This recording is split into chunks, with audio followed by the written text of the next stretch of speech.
Hello friends. Welcome to the DXD Tales. How are you all? So we are back with an interesting movie on what if Issei was the true demon emperor, successor of Anos Voldigoad. Also be sure to subscribe and like this video. Now let's begin. Chapter 1. Dreams of Empire. Blood. An ocean of it, crimson and viscous, stretching to every horizon. Issei Hyodo stood upon a shoreline of obsidian sand, watching as waves of scarlet lapped at his bare feet. The metallic tang hung heavy in the air, yet it didn't disgust him. Instead, it felt familiar, comforting, even. All of this is yours, whispered a voice that seemed to emanate from everywhere and nowhere. It has always been yours. Issei turned, finding himself suddenly transported to a massive throne room hewn from black stone. Skulls of creatures, some humanoid, others distinctly not, formed the arms and back of an imposing throne. Kneeling before him were thousands of figures, their forms blurred and indistinct. Yet their reverence palpable. Emperor, they chanted in unison. Demon Emperor. The weight of a crown settled upon his brow, heavy with the responsibility of ages. When he spoke, the voice that emerged was his, yet not his, deeper, more resonant, carrying the weight of millennia. Rise, my subjects. The age of discord ends today. He lifted a hand, observing with detached fascination as dark energy coalesced around his fingers. With a mere thought, he could unmake reality itself. The power felt right, deserved, his by birthright. The source of all magic flows through your veins. The disembodied voice continued. Remember who you are, Anos Voldigoad. Remember, and reclaim what is yours. The name struck a chord deep within him, resonating with something primal and forgotten. He opened his mouth to respond. The blaring of an alarm clock shattered the dream. Issei bolted upright, gasping for breath, his sheets soaked with sweat. Sunlight streamed through his bedroom window, the ordinary sounds of morning traffic filtering in from the street below.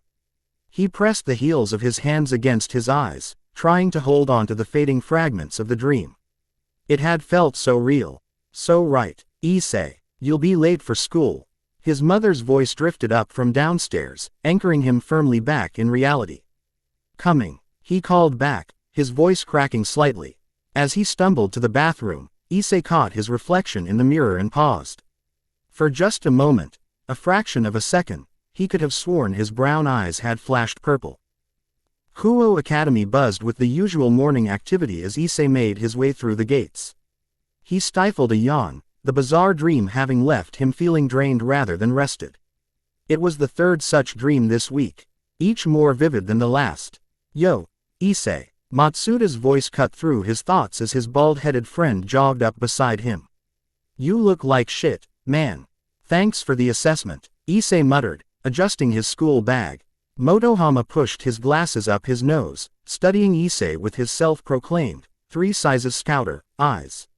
Seriously, you've been spacing out all week. Don't tell me you've been up all night with those new magazines I lent you. Under normal circumstances, Issei would have eagerly engaged in their usual perverted banter. The three of them had built their friendship on a shared appreciation, obsession, really, with the female form. Today, however, the conversation felt oddly juvenile. Just trouble sleeping, Issei replied with a noncommittal shrug. His friends exchanged glances. Well, snap out of it, Matsuda said, slapping Issei on the back. Rumor has it there's a new transfer student today. A girl. And word is she's absolutely stacked. Motohama added, his glasses glinting in the morning sunlight. Issei nodded absently, his attention drawn to something else entirely. There, at the edge of the school grounds, stood a figure he'd never seen before. A young woman with long, dark hair leaned against the perimeter wall, her golden eyes fixed directly on him. She wore no school uniform, just a black kimono that hugged her generous curves. But it wasn't her obvious beauty that held Issei's attention, it was the sense of otherworldliness that seemed to radiate from her. And those eyes, they weren't human eyes. They were the eyes of a predator. Who is that? He murmured. His friends followed his gaze, their expressions immediately transforming into leering grins. Holy crap, Matsuda whispered reverently. I've never seen her before, but I'm already in love. Motohama was already adjusting his glasses, preparing to deploy his measurements technique, when the strange woman's lips curled into a knowing smile. She lifted one hand in what seemed like a greeting, aimed directly at Issei, then simply vanished, as if she'd never been there at all. Issei blinked, wondering if he'd imagined it. Where'd she go? Matsuda looked around frantically. She was just there. Maybe she went around the corner. Motohama suggested, already moving to investigate. But Issei remained rooted to the spot, a strange sensation settling in his stomach. He hadn't imagined her, and somehow, he knew she hadn't simply walked away. She had vanished, like smoke. The first bell rang, cutting through his thoughts. As his friends reluctantly abandoned their search for the mysterious beauty, Issei followed them into the school building, unable to shake the feeling that something fundamental had changed. As if the appearance of that woman had set something in motion, something that couldn't be stopped. Mathematics had never been Issei's strongest subject, but today he found himself particularly unable to focus. Numbers and equations blurred on the whiteboard as his mind drifted repeatedly to golden cat-like eyes and that enigmatic smile. Hyodo-kun. Issei snapped back to attention, realizing with a start that the teacher was standing directly beside his desk, arms crossed and expression stern. Since you're clearly so engrossed in the lesson, perhaps you'd like to solve the equation on the board. Scattered laughter rippled through the classroom. Issei glanced at the complex differential equation with a sinking feeling. He hadn't even been pretending to pay attention. And this particular problem looked like it belonged in a university course, not high school. His voice trailed off as something strange happened. The numbers and symbols on the board seemed to rearrange themselves before his eyes, patterns emerging that he'd never noticed before. Mathematical principles he'd never studied suddenly felt intuitive, obvious even. It was as if knowledge buried deep within his mind had abruptly surfaced. Without fully understanding why, Issei stood and approached the board. He took the offered marker and, with confident strokes, began solving the equation using a method he'd never been taught. The class fell silent as he worked, the only sound the squeak of the marker against the whiteboard. When he finished, he stepped back, as surprised as anyone by what he'd just done. The teacher stared at the solution, mouth slightly agape. That's correct, but that's not the method we've been studying. Where did you learn that approach? Issei looked at his own handwriting on the board. The solution was elegant, using principles of magical energy conservation and... Wait, magical energy conservation? Where had that thought come from? I don't know, he answered honestly. It just seemed right. The teacher studied him with narrowed eyes. Return to your seat, Hyodo-kun, and see me after class. As Issei sat down, he noticed several of his classmates staring at him with expressions ranging from surprise to suspicion. Issei Hyodo, the notorious pervert, suddenly displaying mathematical brilliance. It didn't fit the established order of things. But more disturbing to Issei was that he couldn't explain it himself. The knowledge had felt foreign yet familiar, like remembering something from a previous life. Just like he used to solve magical equations. A voice whispered in his mind, so faint he almost missed it. The principles are identical. Issei stiffened. That wasn't his thought. The voice was deeper, more resonant, the same one from his dream. The rest of the class passed in a blur. When the bell rang, Issei approached the teacher's desk as instructed, expecting questions about his sudden mathematical prowess. Instead, the teacher regarded him with an expression Issei couldn't quite place. Was it fear? Hyodo-kun, that method you used? The teacher's voice was oddly strained. Where did you really learn it? I told you, I don't know. It just came to me. The teacher's eyes narrowed, and for a brief moment, Issei could have sworn they flashed a different color. Be careful with gifts you don't understand. The teacher said cryptically. Not everything that comes easily is meant to be used. Before Issei could respond to this bizarre warning, the classroom door slid open with unusual force. Standing in the doorway was a petite girl with white hair and expressionless eyes, Kaneko Tuju, a first-year known for her stoic demeanor. Hyodo-senpai, she said flatly. The student CIL president wants to see you immediately. Issei blinked in surprise. He barely knew Kaneko, and he certainly had no business with the student council. In fact, given his reputation, the last place he'd expect to be summoned was the office of Sauna Shitori, the famously strict and proper council president. The teacher's lips pressed into a thin line, but he nodded. We'll continue this discussion another time, Hyodo-kun. As Issei gathered his things and followed Kaneko into the hallway, he couldn't help but notice how tense she seemed. Though her expression remained blank, there was a rigidity to her posture that suggested she was on high alert. So, what's this about? Issei asked as they walked down the eerily empty corridor. Had everyone already gone to lunch? Kaneko didn't look at him. Just follow me. Look, if this is about the peeping thing last week, I swear Matsuda and Motohama were the masterminds. It's not about that. Kaneko cut him off. Her nose twitched slightly, as if she were sniffing the air. You smell different. What? You smell different, she repeated, as if this were a perfectly normal observation. Like power. Old power. Before Issei could ask what the hell that meant, they reached the student council room. Kaneko knocked twice, then opened the door without waiting for a response. The room beyond wasn't what Issei expected. Rather than the usual student council setup with tables and paperwork, the space had been cleared. At its center, glowing faintly on the floor, was an elaborate magic circle. Wait, a magic circle? Standing at its edge was Sauna Shitori, but her usual stern expression had been replaced by one of grave concern. Beside her stood the impossibly beautiful Rias Grimori, her crimson hair cascading down her back. They both turned as Issei entered, and the look they exchanged sent a chill down his spine. Thank you, Kaneko, Rias said softly. You may go. The white-haired girl hesitated, glancing between Issei and the two older girls before giving a curt nod and departing. As the door closed behind her, Issei found himself alone with two of the most popular and unapproachable girls in school. Under different circumstances, this might have been a fantasy come true. Now, with that ominous circle pulsing between them, it felt more like a trap. Hyodo Issei, Sauna said formally. Do you know why you're here? Issei scratched the back of his head. Honestly, no clue. This morning, Rias began, her voice surprisingly gentle, there was a magical disturbance at this school. A powerful one, and it was centered around you. Issei blinked. I'm sorry, did you say, magical? Sauna and Rias exchanged another look. He doesn't know, Sauna murmured. Or he's pretending not to. I'm not pretending anything, Issei protested. Look, if this is some kind of elaborate prank. This is no prank, Rias interrupted, her blue-green eyes fixing him with an intense stare. Issei, what do you know about devils? The question was so unexpected that Issei almost laughed. Almost. But something in Rias's expression stopped him. Devils. Like horns and pitchforks. Not much beyond manga and games, I guess.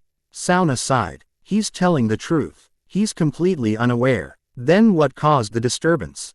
Rias wondered aloud. The power signature was unmistakable. Ancient. Demonic. Okay. Hold on. Issei raised his hands. You're talking like magic and devils are real things. Instead of answering, Rias extended her hand. A crimson circle materialized above her palm, spinning slowly. From it emerged what appeared to be bat-like wings, unfurling from her back. Issei staggered backward. What the? My name is Rias Grimori, she said calmly. I am a devil, and the heir to the house of Grimori. This, she gestured to Sauna, who had also manifested wings, is Sona Citri, heir to the house of Citri. We oversee this territory. Issei's mind reeled. Devils, magic, territories. It was too much, too fast. And yet, a part of him wasn't surprised. As if some deep, dormant part of him had always known the world was larger and stranger than it appeared. Why are you telling me this? He managed to ask. Because something is awakening within you, Sona replied, her voice cool and analytical. Something powerful, and potentially dangerous, as if triggered by her words. The magic circle on the floor pulsed more brightly. Symbols around its edge began to shift, rearranging themselves into a pattern that neither Rias nor Sona seemed to recognize. What's happening? Rias's eyes widened. This isn't one of our circles. The light grew more intense, and Issei felt a strange pulling sensation in his chest, as if something were being drawn out of him. Pain lanced through his head, accompanied by fragmented images, a massive castle of black stone, armies kneeling before him, the creation and destruction of worlds with a mere thought. Make it stop, he gasped, clutching his head. But the circle only brightened, its symbols now completely transformed. And in its center, A new shape began to form, a stylized eye, surrounded by what looked like two crescent moons. That crest, Sona whispered, recognition and fear mingling in her voice. It can't be. The pain in Issei's head reached a crescendo, as his vision began to darken at the edges. The last thing he heard was Rias's voice, urgent and afraid, contain him.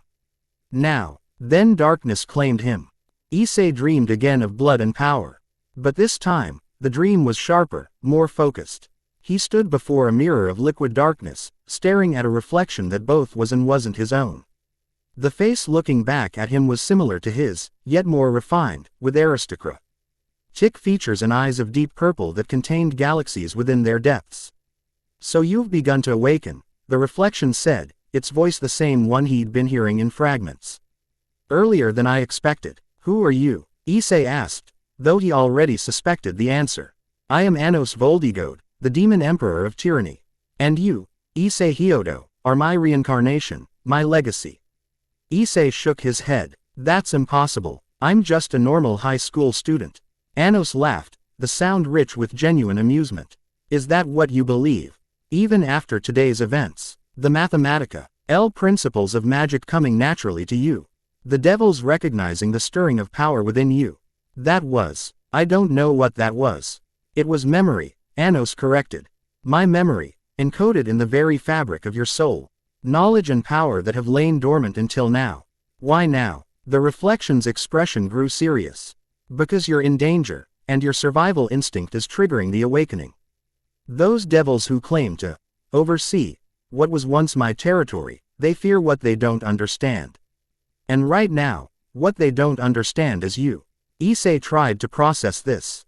So you're saying I'm the reincarnation of some demon emperor? Not just any demon emperor, Anos replied, a hint of pride coloring his tone. The demon emperor, the founder of the demon realm, the wielder of the source of all magic, the one who forged order from chaos. And now what? I'm supposed to, what? Take up where you left off. Rule some demon world. What you do with my legacy is your choice, Anos said. Surprising Issei, I did not arrange this reincarnation so that you would be my puppet. I chose a soul with compatibility, with potential, and entrusted my power to it. To you. But why me? Anos smiled, and for a moment, Issei could see the weight of millennia behind those eyes. That is a longer conversation for another time. For now, you must wake. Those devils are attempting to bind you. To suppress the power they sense. If they succeed, your awakening will be delayed, perhaps indefinitely.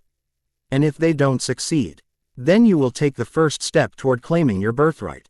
Anos's image began to fade. Remember, Issei Hyodo, my power is yours now, but how you use it, that will determine what kind of emperor you become. As the dream dissolved, Issei heard one final whisper.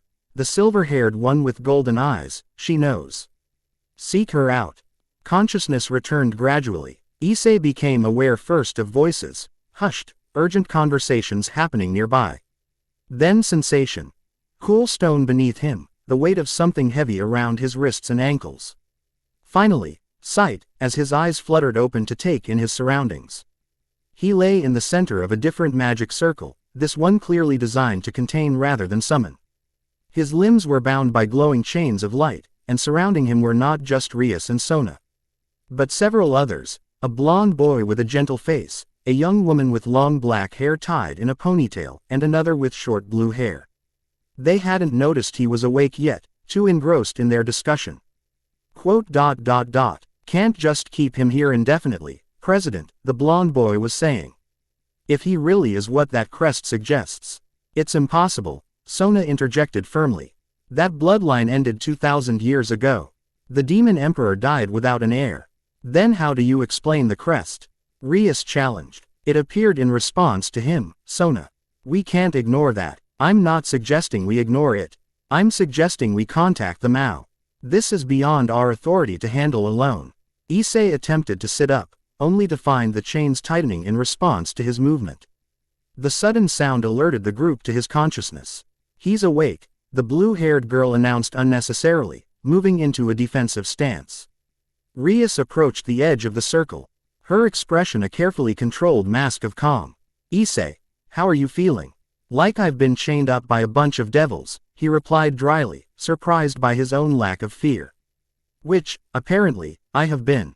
It's for your own protection, Rias assured him. And ours. Until we understand what's happening to you. Issei tested the chains again, feeling them constrict against his struggle. These don't feel very protective. They're sealing your power, the ponytailed girl explained. Or trying to. They should be much stronger than this, but they're deteriorating somehow. As if to prove her point. The glowing chain around Issei's left wrist flickered briefly.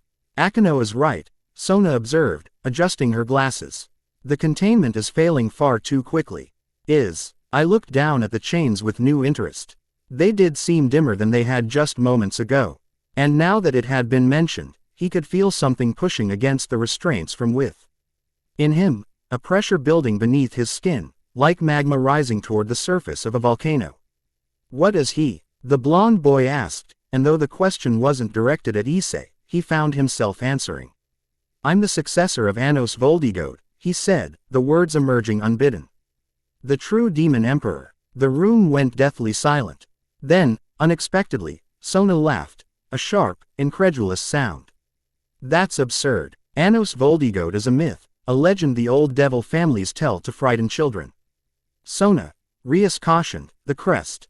Could be coincidence, or some obscure magic he's stumbled upon, Sona insisted. But claiming to be the successor of a being who may never have existed. That's delusional. Something in Issei snapped at her dismissive tone. A surge of indignation that felt older than himself, coupled with his own frustration at being restrained and talked about like some dangerous specimen. The pressure within him peaked, and with it came knowledge, words in Elan. Gage he'd never spoken but suddenly understood perfectly. Exath Noriva's Diam, he intoned, his voice resonating with power. The chains shattered like glass. In the same moment, the containment circle cracked. Fissures of light spreading outward from where Issei stood.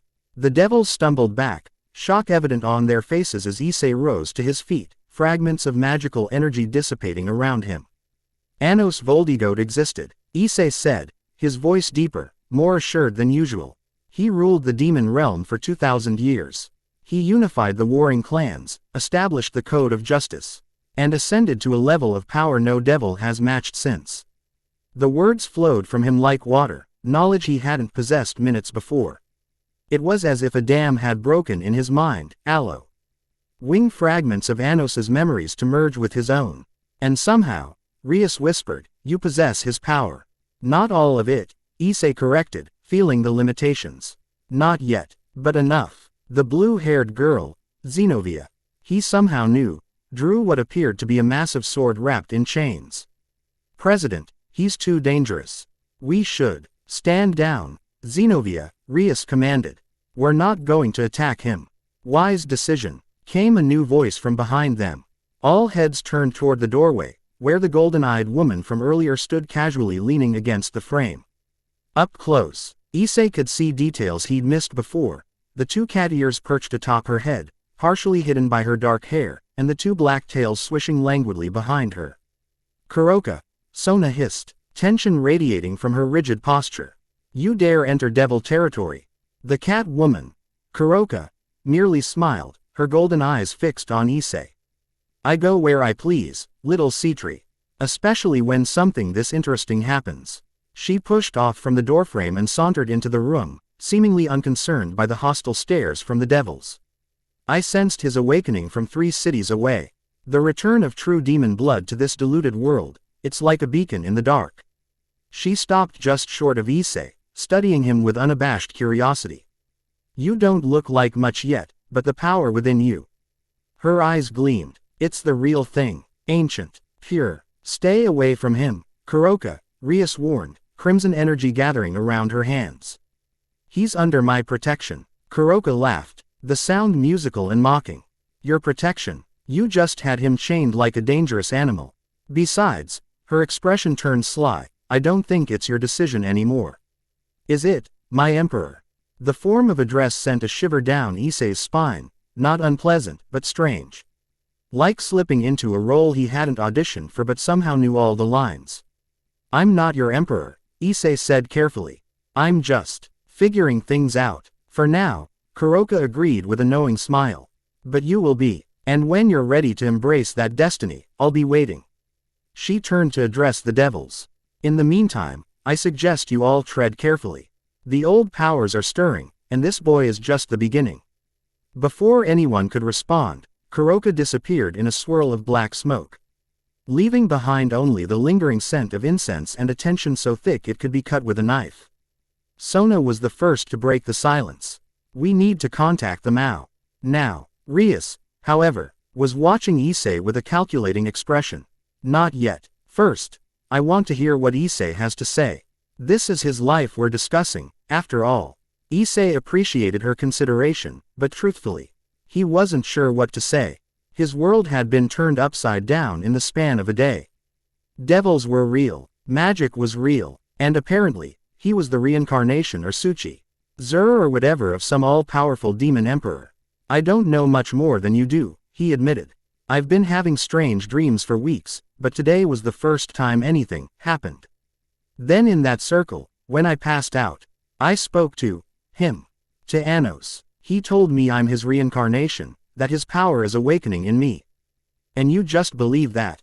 Sona asked skeptically. Issei gestured to the shattered containment circle around him. Kind of hard not to, given the evidence. What does he want from you? The blonde boy, Kiba, Issei recalled from school, asked. That, at least, Issei could answer with certainty. Nothing specific. He said what I do with his legacy is my choice. That he chose me because I had compatibility, I think he said.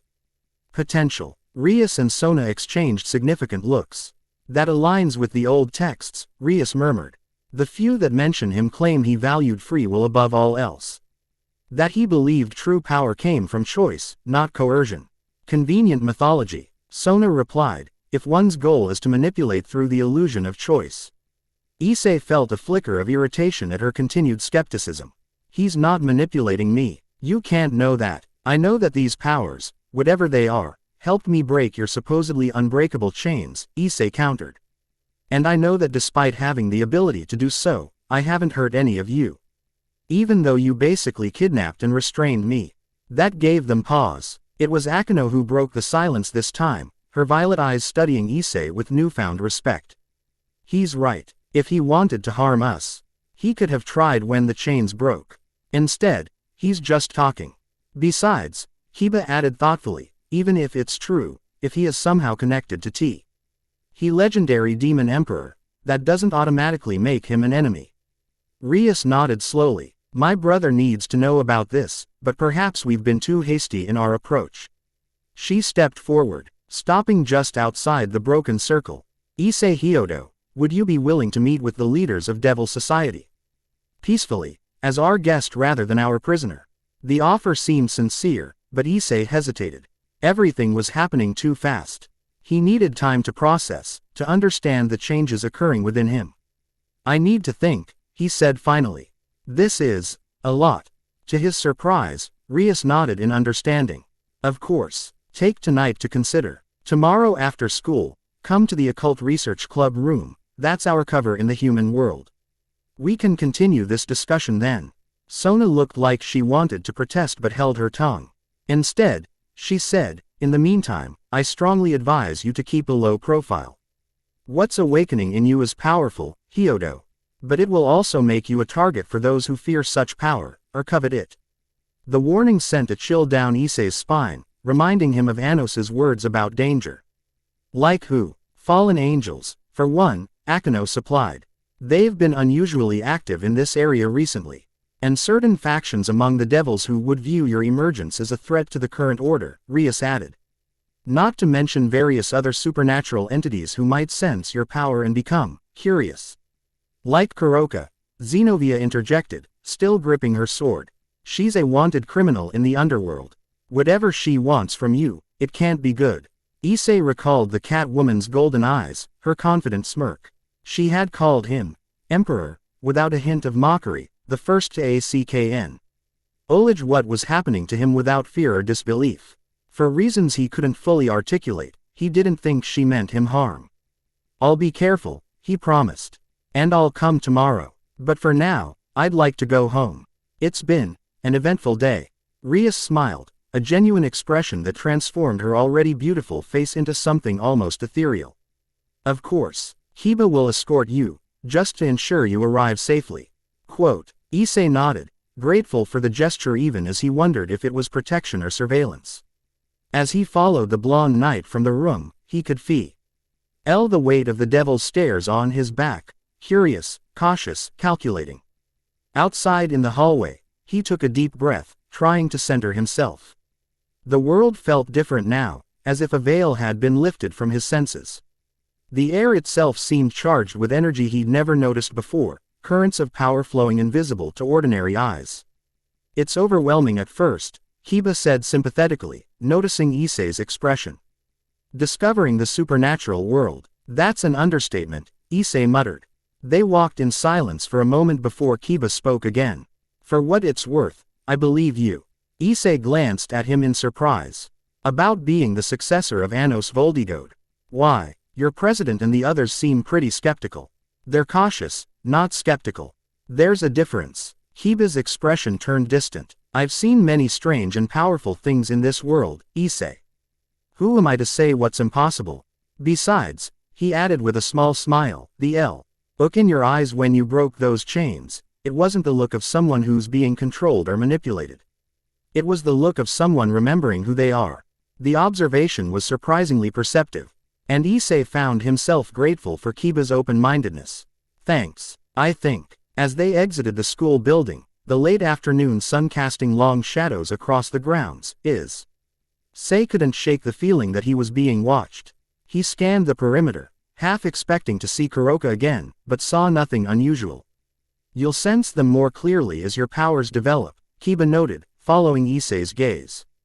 The Watchers. Every powerful being has them. Great. Something to look forward to, Issei replied dryly. They parted ways at the school gate, Kiba assuring Issei that he would be keeping an eye out from a distance during Issei's walk home. Whether that was meant to be reassuring or vaguely threatening, Issei wasn't entirely sure. As he walked the familiar route home, his mind churned with questions. If he really was the successor of this demon emperor, what did that mean for his future? For his humanity, the power he'd felt when breaking those chains had been exhilarating but also somewhat terrifying in its intensity. Was that just a fraction of what awaited him? And what about the others involved in this situation? Rias and her group seemed cautious but not overtly hostile. Sona was clearly more suspicious.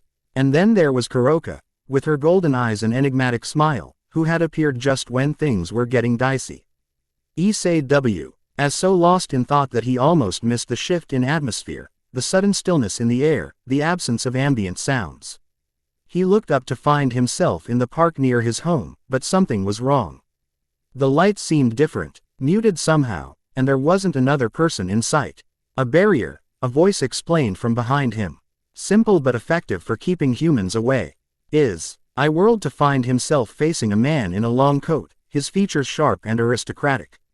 Most striking, however, were the jet-black wings extending from his back, similar to the devil's wings but somehow darker, more sinister. Fallen angel, Issei guessed, remembering Akino's warning. The man smiled, but it didn't reach his cold eyes. Clever boy. Yes, I am Danesik of the Grigori. And you, Issei Hyodo, are an anomaly that needs to be dealt with. Issei took a step back, his body tensing. I don't want any trouble. Yet trouble finds you nonetheless. Danesik raised a hand, and a spear of light materialized in his grasp. My superiors were quite clear. Your power is unpredictable, unaligned. Better to eliminate the threat now than allow it to grow. Fear surged through Issei, but with it came something else, a deep, simmering anger that didn't feel entirely his own. The presumption of this creature, this fallen angel, to decide he was a threat, to be eliminated. I said, Issei repeated, his voice dropping to a dangerous octave, I don't want trouble. Leave now, and there won't be any. Danesik laughed, genuinely amused. You speak as if you have a choice in the matter. He twirled the light spear. The devils may be content to observe and debate, but we fallen angels prefer a more direct approach to problem solving. Without further warning, he hurled the spear directly at Issei's heart. Time seemed to slow. Issei could see the deadly projectile approaching, its light leaving a trail in the air. He knew he should move, but his body felt frozen. Odd between human fear and something older, more primal, a rage that bordered on contempt for this lesser being who dared to attack him. Azela, he heard himself say, a word that meant both, she, eld, and mirror, in a language he'd never studied. The air before him shimmered, forming a translucent barrier that caught the light spear. For a moment, the weapon hung suspended in the barrier's surface. Then, to Danesik's visible shock, it reversed direction, shooting back toward him with twice the speed. The fallen angel barely managed to dodge, the spear grazing his wing and drawing a howl of pain and outrage. Impossible. No human could. I never claimed to be just human, Issei interrupted, surprised by his own calm. The power was flowing more freely now, responding to the threat. Knowledge of spells and techniques bubbled up from the depths of his consciousness, as if they had always been there, waiting to be accessed. Danesik snarled, creating 2 more light spears, 1 in each hand. Whatever you are, you'll die all the same. He charged, moving with supernatural speed. But to Issei's newly enhanced perception, the fallen angel seemed almost sluggish, his movements telegraphed and predictable. Issei sidestepped the first thrust easily, his body moving with a grace he'd never possessed before. The second spear came in from the side, aiming for his ribs. Issei caught the fallen angel's wrist, surprising both of them with his strength.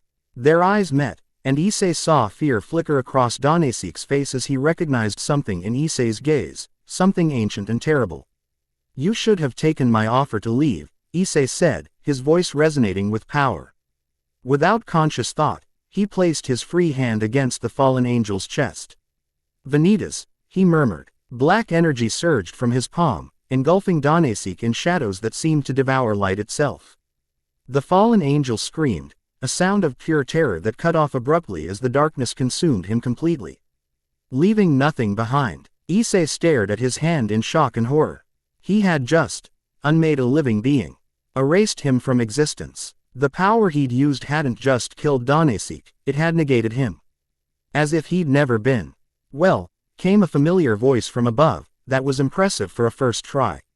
Kuroka dropped gracefully from a nearby tree, her gold eyes gleaming with interest and something else, approval, perhaps. She approached Issei without fear, despite having just witnessed him obliterate a fallen angel. What did I just do? Issei asked, his voice shaking slightly.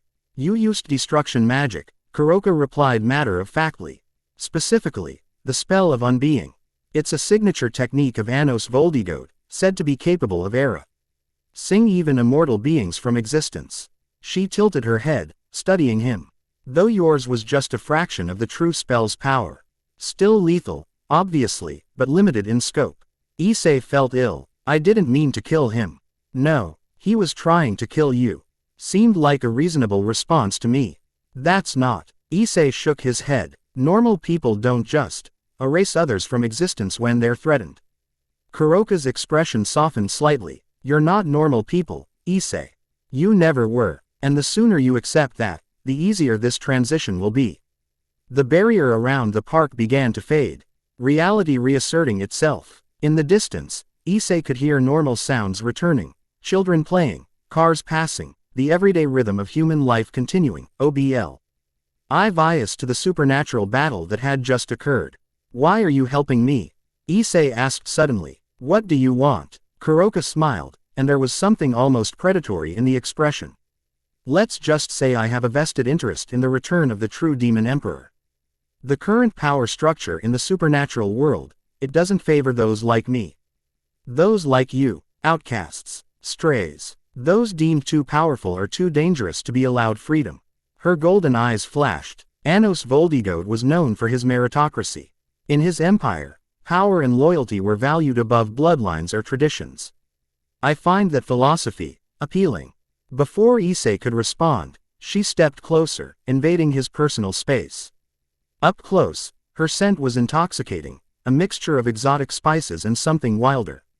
More primal. Besides, she purred, tracing a finger along his jawline. Serving the emperor directly has its advantages.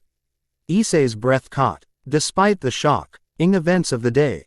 Or perhaps because of the adrenaline still coursing through his system, he was acutely aware of her proximity, of the curves visible beneath her kimono.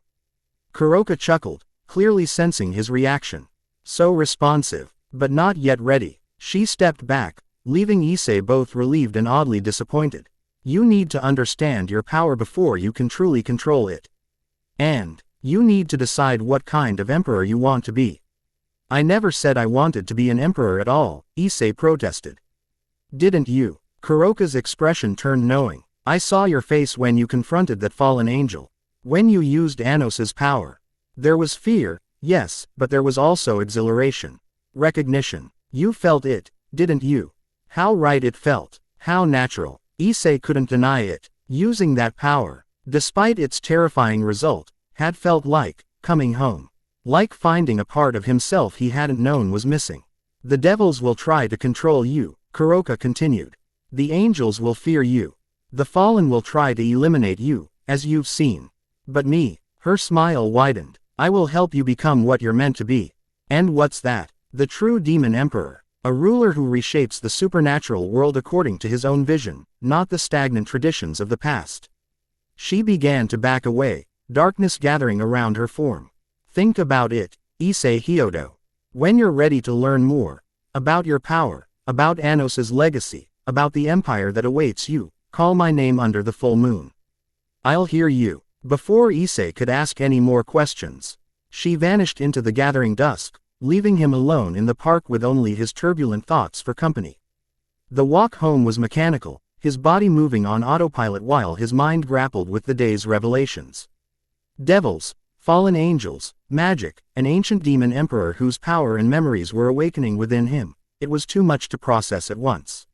When he finally reached his house, the normality of it felt almost surreal. His mother calling a greeting from the kitchen, the smell of dinner cooking, his father's shoes by the door. How could this ordinary life still exist alongside the extraordinary events he'd just experienced? Issei, is that you? Dinner's almost ready. I'm not hungry, he called back, a half-truth. His stomach was knotted with too much anxiety to eat. I think I'll just go to bed early. He ignored his mother's concerned questions about whether he was feeling ill and retreated to the sanctuary of his bedroom. There, surrounded by the familiar trappings of his old life, manga volumes, game consoles, the occasional hidden magazine, Issei sank onto his bed and buried his face in his hands. He had killed someone today. No, more tea. Han killed. He had erased them from existence. And some part of him, a part he was increasingly certain belonged to Anos Voldigoad, had felt nothing but satisfaction at eliminating a threat. Was this what awaited him? A gradual subsumption of his identity into that of the ancient demon emperor? Or was it more complex than that, emerging rather than a replacement? Exhaustion suddenly overwhelmed him, the day's events catching up all at once. As Issei lay back on his bed, still fully clothed, he could feel sleep tugging at his consciousness. He didn't fight it, hoping that perhaps in dreams, he might find more answers. As darkness claimed him, he thought he heard a whisper. Remember who you are becoming, Issei Hyodo. Remember, and prepare. The path of the emperor is never easy, but it is always glorious. In the depths of sleep, beneath the ordinary suburban home, an ancient symbol began to glow beneath the foundation, the same stylized eye surrounded by crescent moons that had appeared in the student council room. Magic older than the current Devil's Society stirred and awakened, responding to the presence of its rightful wielder. The legacy of Anos Voldigoad had returned to the world. And nothing would ever be the same. Chapter 1 and Chapter 2, Blood Awakening. Morning light filtered through half-drawn curtains, casting long shadows across Issei's bedroom floor. Hee-haw. Deant moved from where he'd collapsed the previous night, his school uniform wrinkled from sleeping in it.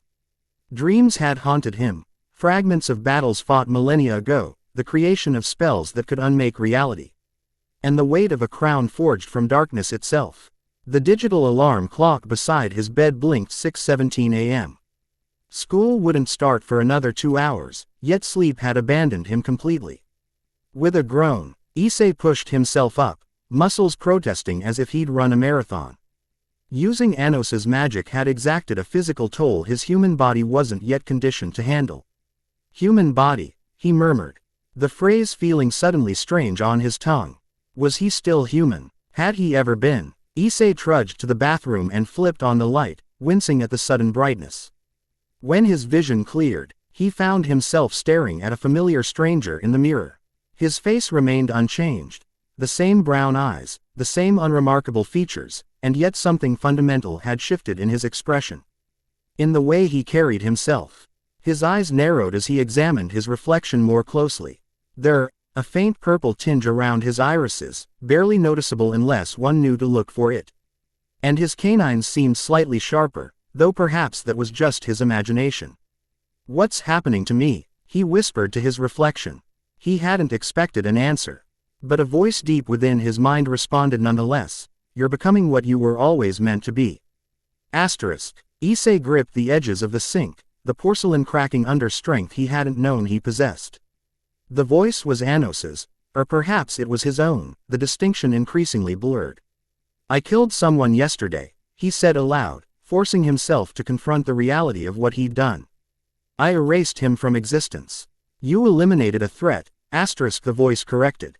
"That fallen angel would have shown you no mercy. Why should you have extended any to him?"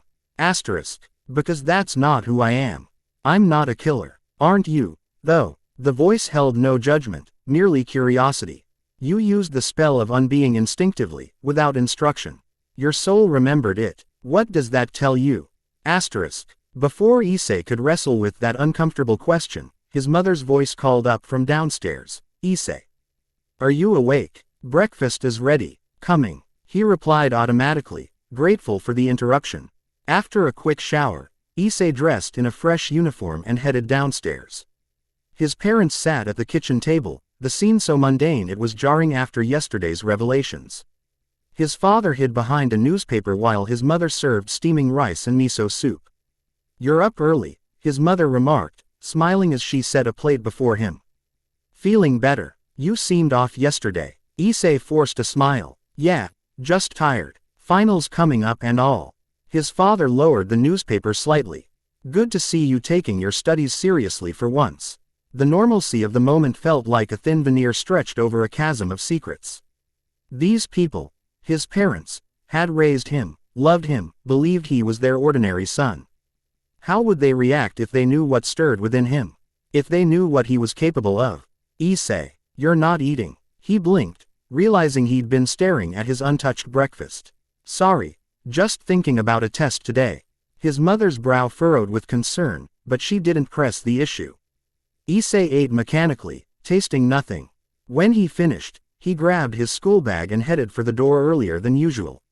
"I have some club activities before class," he lied, unable to meet his mother's eyes. "Don't wait up tonight if I'm late."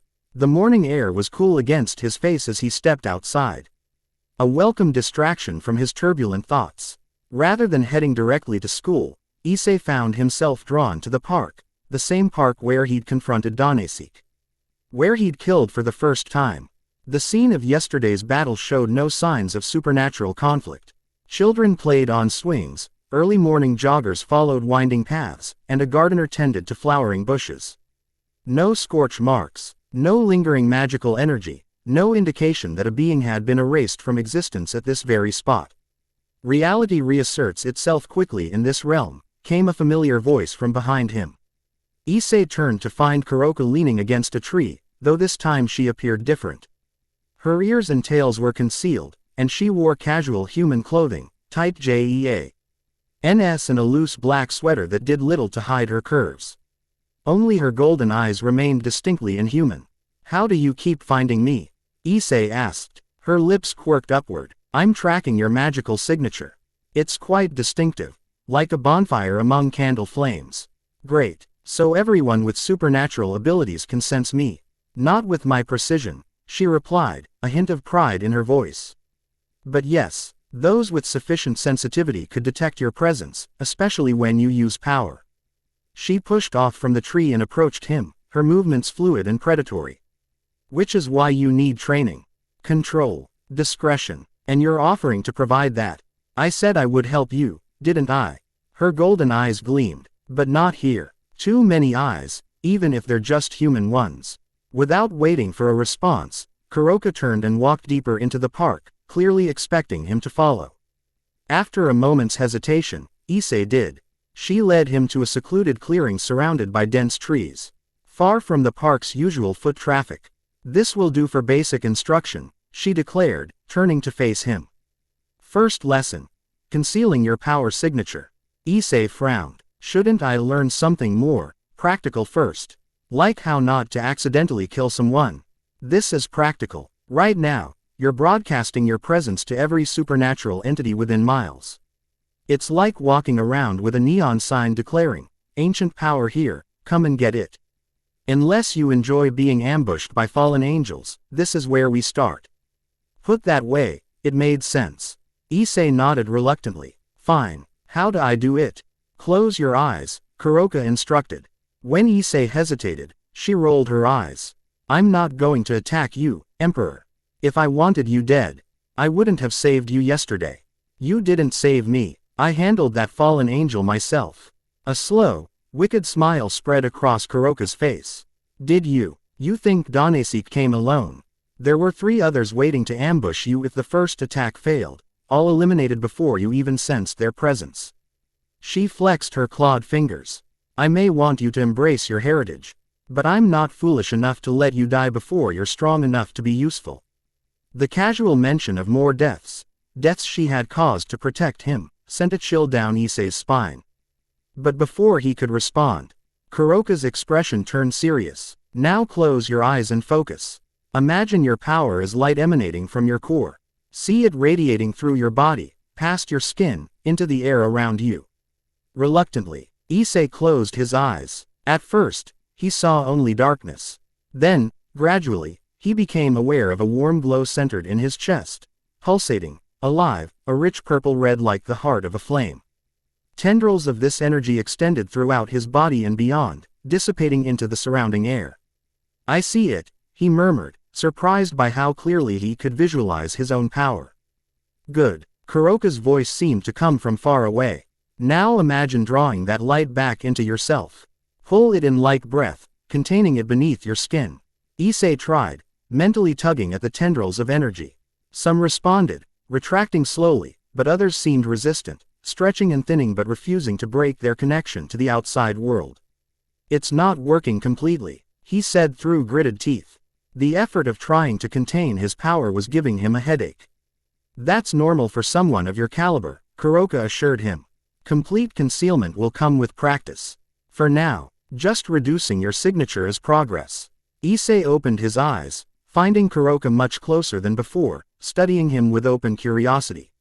"How did I do?" Quote, "Your presence is now merely a bonfire instead of a forest fire," she replied with a hint of amusement. "But it's a start. With regular practice, you'll learn to dampen it further, perhaps even disguise its nature if not its magnitude."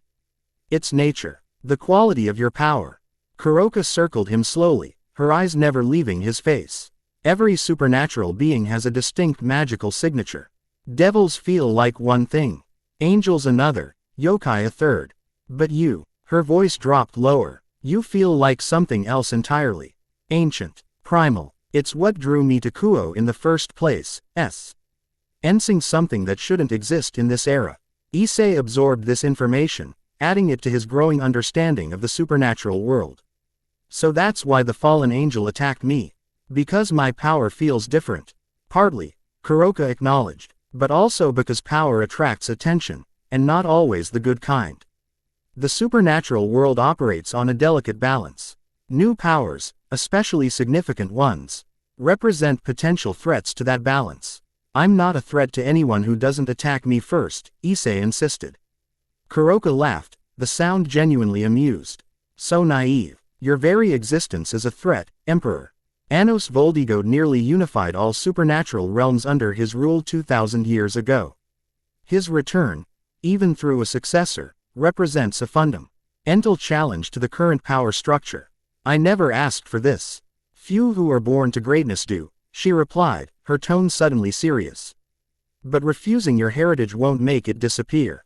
It will only leave you vulnerable to those who fear what you might become." Before Issei could respond, a sharp crackling sound split the air. Both of them turned to see space itself tear open near the edge of the clearing. A jagged line of darkness appearing in midair. From this rift emerged a woman in elaborate white robes embroidered with silver symbols. Her hair was platinum blonde, her eyes a piercing blue, and her expression one of cold determination. Nekomata, she addressed Kuroka, not even glancing at Issei. Step away from the anomaly. Kuroka's posture changed instantly, her casual demeanor replaced by coiled tension. Angel, she spat, the word a curse on her lips. This doesn't concern heaven. All threats to the divine order concern heaven, the angel replied, her voice melodious despite its chill. This entity emits power similar to that which the original demon emperor wielded, power explicitly forbidden by the treaty ending the Great War. Treaty? Issei questioned, looking between the two. What treaty? The angel's gaze finally shifted to him, her eyes widening slightly as she truly saw him for the first time. It speaks as if it doesn't know. He has a name, Kuroka growled. And he is under my protection. A humorless smile curved the angel's lips. A stray Nekomata, protecting the successor of Anos Voldigoad. How the mighty have fallen. She extended her hand, and a spear of pure white light materialized in her grasp. Step aside. My orders are clear. Issei tensed, remembering all too well his encounter with Danesik's light spear. But this weapon radiated power on an entirely different scale. Pure, concentrated divine energy that made his skin prickle even from a distance. Wait, he said, stepping forward despite Kuroka's warning hiss. I don't want to fight. I don't even understand what's happening to me. The angel studied him, doubt briefly flickering across her perfect features. Deception will not save you, demon. The power within you must be contained or destroyed before it fully awakens. I'm not deceiving anyone. Yesterday I was just a normal high school student. I didn't ask for this power, and I certainly don't plan to use it to threaten anyone's divine order. For a moment, the angel seemed to waver. Then her expression hardened once more. Even if what you say is true, the risk is too great. Demon Emperor's power corrupts inevitably. It is the nature of the source of all magic, to consume, to dominate, to remake reality according to its wielder's will. So your solution is to kill me before I've even done anything wrong? Issei demanded, anger flaring within him. How is that justice? It is mercy, the angel corrected. Both for the world and for you. Better a quick end than the slow corruption of your soul. She raised the light spear. I will make it painless. As the angel lunged forward, time seemed to slow. Issei could see the spear's trajectory, could calculate its path directly to his heart. Part of him, the part that had been just Issei Hyodo yesterday, wanted to close his eyes, to accept that this was beyond him. But another part, older, stronger, increasingly insistent, refused to yield. Igzath Noriva's Diam, he intoned again, the shield spell from yesterday forming before him. The angel's eyes widened in surprise, but she adjusted her attack instantly. The spear striking not the shield but the ground before it. The resulting explosion of divine light shattered Issei's hastily constructed defense, sending him flying backward into a tree trunk with bone-jarring force. Pain lanced through his body as he collapsed to the ground. Through blurred vision, he saw Kuroka engage the angel, darkness wreathing her hands as she struck with inhuman speed. The angel parried each blow with her wings, which glowed with the same divine light as her spear. Run, Issei, Kuroka shouted, narrowly avoiding a counterattack that scorched the earth where she had stood moments before. I'll hold her off. But Issei couldn't run, not just because of the pain radiating through his body, but because something fundamentally opposed to retreat was awakening within him. The voice that had been a whisper before now rose to a command: stand. Fight. Remember who you are. With effort, Issei pushed himself to his feet, blood trickling from a cut on his forehead where he'd struck the tree. The metallic scent filled his nostrils, triggering something primal. Without conscious thought, he raised his hand to the wound, fingers coming away red. Blood is power, the voice instructed. Blood is life. Blood is the conduit of the source. Instinctively, Issei smeared the blood across his palm, then extended his hand outward as if grasping an invisible object. Words in an ancient language spilled from his lips, words he'd never learned yet somehow knew. Venezil Gatroth Morivan Diam. The blood on his palm began to glow with dark crimson light, stretching and solidifying, extending outward to form a blade of crystallized blood. The sword that materialized in his grip pulsed with power, his power, fashioned from his essence into a weapon that existed in perfect harmony with his will. Both Kuroka and the angel paused their combat, momentarily transfixed by the manifestation of one of Anos Voldigoad's signature abilities, the creation of demon swords from his own blood. Impossible, the angel whispered, genuine fear flashing across her face for the first time. Kuroka, by contrast, looked delighted. The blood awakens, she purred, a savage grin splitting her face. The momentary distraction cost the angel dearly. Kuroka's next strike connected, sending the celestial being hurtling into the underbrush with a pained cry. But she recovered quickly, emerging with her pristine robes now torn and singed, her perfect features contorted with righteous fury. "This changes nothing," she declared, though her voice lacked its earlier certainty. "The corruption has already begun. I must end this now." 6 additional wings unfurled from her back, 8 in total, marking her as a high-ranking angel. Divine light surrounded her form as she gasped, red power for what was clearly meant to be a finishing blow. "Issei, we need to leave," Kuroka insisted, appearing beside him. "That's a throne, a third sphere angel. Neither of us is ready to face that level of power." But Issei felt strangely calm, the blood sword humming in his grip as if eager for battle. "You go," he said quietly. "This is my fight." "Don't be stupid," Kuroka hissed. "Your power is still awakening." "You're not." "I know what I'm doing," Issei interrupted, surprised to find he actually believed it. Knowledge was flowing into him.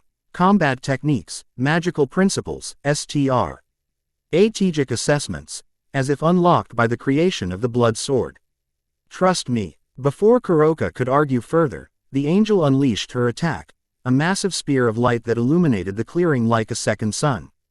Its divine energy so concentrated it warped the air as it traveled. Issei didn't dodge. Instead, he raised the blood sword and channeled his power through it, the blade absorbing and transforming the energy rather than reflecting or blocking it. The divine light twisted, darkened, and was drawn into the crimson blade until nothing remained of the angel's attack. The angel stared in disbelief. "That's not possible. Divine energy cannot be absorbed by demonic artifacts." Issei smiled, though it didn't reach his eyes. "This isn't just any demonic artifact. It's a Demus Navros, a blood sword of the Emperor. It doesn't follow your rules." Even as he spoke, Issei wondered how he knew these things: the name of the sword, its properties, how to wield it. The knowledge simply existed in his mind now, accessible as if he'd always possessed it. The angel's expression shifted from shock to grim determination. "Then I'll take a more direct approach." She materialized a sword of her own, pure white, crackling with divine energy, and charged, moving faster than human eyes could track. But to Issei's perception, enhanced by the awakening power within him, her movements were visible, if blindingly quick. Steel met blood as their weapons clashed, sending shockwaves of conflicting energy rippling outward. Trees bent, the ground trembled, and reality itself seemed to warp. Around the point where divine and demonic power collided, the angel pressed her attack, centuries of combat experience evident in every strike. Issei's body couldn't match her speed or strength yet, but the knowledge flowing through him provided technique to compensate. He parried, dodged, and counterattacked with growing confidence, the blood sword responding to his will like an extension of his arm. "You fight well for a newborn demon," the angel acknowledged through gritted teeth as they locked blades again. "But your body betrays you. It lacks the conditioning to sustain this power." She was right. Sweat poured down Issei's face, his muscles screaming in protest, his breathing labored. The rush of power was exacting a terrible toll on his human physiology. If the battle continued much longer, his body might give out regardless of his will or knowledge. "Then I'll end it quickly," Issei replied, pushing back with unexpected strength. As they separated, Issei drove the blood sword into the ground before him. "Navitas zeal moravium," he intoned, channeling power through the blade into the earth. The ground beneath the angel's feet erupted with spikes of crystallized blood, forcing her to take flight. But Issei had anticipated this, the second part of his spell already in motion. The airspace above shimmered as an invisible barrier materialized, catching the angel mid. a sentence driving her back down onto the forest of blood spikes. She twisted at the last moment, avoiding impalement but not quickly enough to escape entirely. One spike pierced through her wing, awing golden ichor that hissed where it touched the demonic construct. The angel's cry of pain sent birds scattering from nearby trees. She wrenched herself free, her perfect features contorted with agony and rage. Enough of this, she snarled, her voice losing its melodious quality as divine power gathered around her wounded form. If I must sacrifice myself to end this threat, so be it. Horror dawned on Issei as he recognized what was happening. The angel was preparing for a self-destruction attack, channeling all her divine energy into one cataclysmic release that would obliterate everything within a half-mile radius. Stop, he shouted. You'll kill innocents. A necessary sacrifice, the angel replied, her body beginning to glow with blinding intensity. Heaven will welcome them. Desperation surged through Issei. He couldn't allow this, couldn't be responsible for the deaths of the children playing nearby, the joggers, the gardener, all oblivious to the supernatural battle happening in their midst. Something deep within him responded to that desperation, a wellspring of power he hadn't yet accessed. Not Anos's knowledge or technique, but something more fundamental, the source of all magic itself. The wellspring from which all supernatural abilities flowed. Time slowed to a crawl as Issei reached into that wellspring, drawing forth power in its purest form. Not shaped by spell or technique, but raw and moldable to his will. Zedriel Moravia Nathos, he intoned, the words coming from somewhere beyond memory or knowledge, from the source itself. Reality bent around the angel, space folding in on itself to create a pocket dimension. The angel's eyes widened in shock as she found herself suddenly contained within a bubble of altered reality, separated from the material world by barriers of pure magical energy. What is this? She demanded, her voice muffled by the dimensional barrier. A prison, Issei explained, struggling to maintain the spell as sweat poured down his face. When you self-destruct, the explosion will be contained within that space. No one else will be harmed. Understanding dawned on the angel's face, followed by a complex mixture of emotions, anger, respect, and something like resignation. You could have escaped, she observed. Created this barrier and fled while I destroyed myself for nothing. I'm not trying to escape, Issei replied, his voice strained from the effort of maintaining the dimensional pocket. I'm trying to protect the innocent people nearby. I told you, I'm not your enemy. The divine light surrounding the angel began to dim as she gradually reabsorbed the power she'd been gathering. For a long moment, she studied Issei through the wavering barrier of the pocket dimension. Release me, she finally said. So you can attack again. I don't think so. I give you my word as a throne of heaven that I will not attack you today. The angel's expression remained stern but had lost its murderous intent. You've proven unexpected. Issei hesitated, then slowly released the spell, the pocket dimension dissolving as reality reasserted itself. He maintained his grip on the blood sword, ready to defend himself if the angel broke her word. But she merely stood there, her injured wing hanging awkwardly, golden ichor still seeping from the wound. My name is Haniel, she said after a moment of tense silence. Remember it, successor of Anos Voldigoad. Our business is not concluded, merely postponed. Without waiting for a response, Haniel tore open another rift in space, similar to the through which she'd arrived, and stepped through, the portal sealing behind her with a sound like shattering glass. As soon as she vanished, Issei's legs gave out. He collapsed to his knees, the blood sword dissolving back into ordinary liquid that seeped into the ground. Exhaustion unlike anything he'd ever experienced washed over him, his body finally rebelling against the supernatural demands he'd placed upon it. That, Kuroka said, materializing from the shadows where she'd been watching, was both incredibly impressive and monumentally stupid. Issei looked up at her through bleary eyes. Did I win? You didn't lose, she replied, crouching beside him. Which, against a throne, is actually remarkable for someone who discovered their powers yesterday. Her golden eyes studied him with new respect. But you nearly burned out your body in the process. Without proper conditioning, channeling that much power is like running a car engine at maximum RPM without oil. Eventually, something breaks. Thanks for the encouraging metaphor, Issei muttered, trying and failing to stand. His muscles simply refused to cooperate. Kuroka sighed, then slipped an arm around his waist, supporting his weight as she helped him to his feet. School is clearly not happening for you today. Come on, Emperor. You need rest and recovery, and we need to have a serious conversation about what just happened. Where are we going? Quote, somewhere safe, she replied cryptically. And somewhere we can begin your real training. That little display will have every supernatural faction in Japan scrambling to locate you. As if to emphasize her point, Issei felt a strange ripple in the air, like distant thunder, but felt rather than heard. Kuroka tensed, her ears, now visible again as her huma. Disguise slipped, flattening against her head. What is that? Issei asked. Surveillance magic, she replied grimly. Heaven has alerted its allies. They're scanning for your power signature. Her grip on him tightened. We need to move, now. With surprising strength, she guided him deeper into the park, away from the paths and into dense underbrush that should have been impenetrable but somehow parted before them. Issei's senses, heightened by his partial awakening, detected subtle magic at work. Kuroka was manipulating the plants, creating a path that would close behind them, leaving no trace of their passage. You control plants? He asked, distracted from his exhaustion by this new revelation. Senjutsu, she corrected. Life force manipulation. Plants are simple. They respond easily to the right energies. They continued in silence for several minutes, moving deeper into a wooded area Issei hadn't known existed within the boundaries of the park. Eventually, they reached Wa.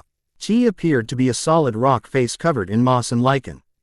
Kuroka released him, allowing him to lean against a tree while she approached the rock. She placed her palm against its surface, and Issei watched in fascination as glowing symbols appeared beneath her touch, an intricate matrix of characters in a language he didn't recognize. What is that? A yokai ward, she explained without turning.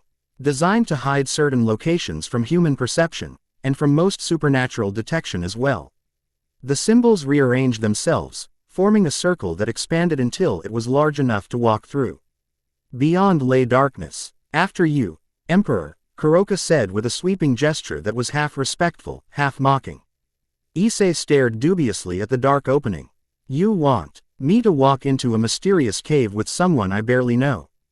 As opposed to staying out here where angels, devils, and who knows what else are converging to find the source of that power spike. She raised an eyebrow. Besides, if I wanted to harm you, I've had plenty of opportunities.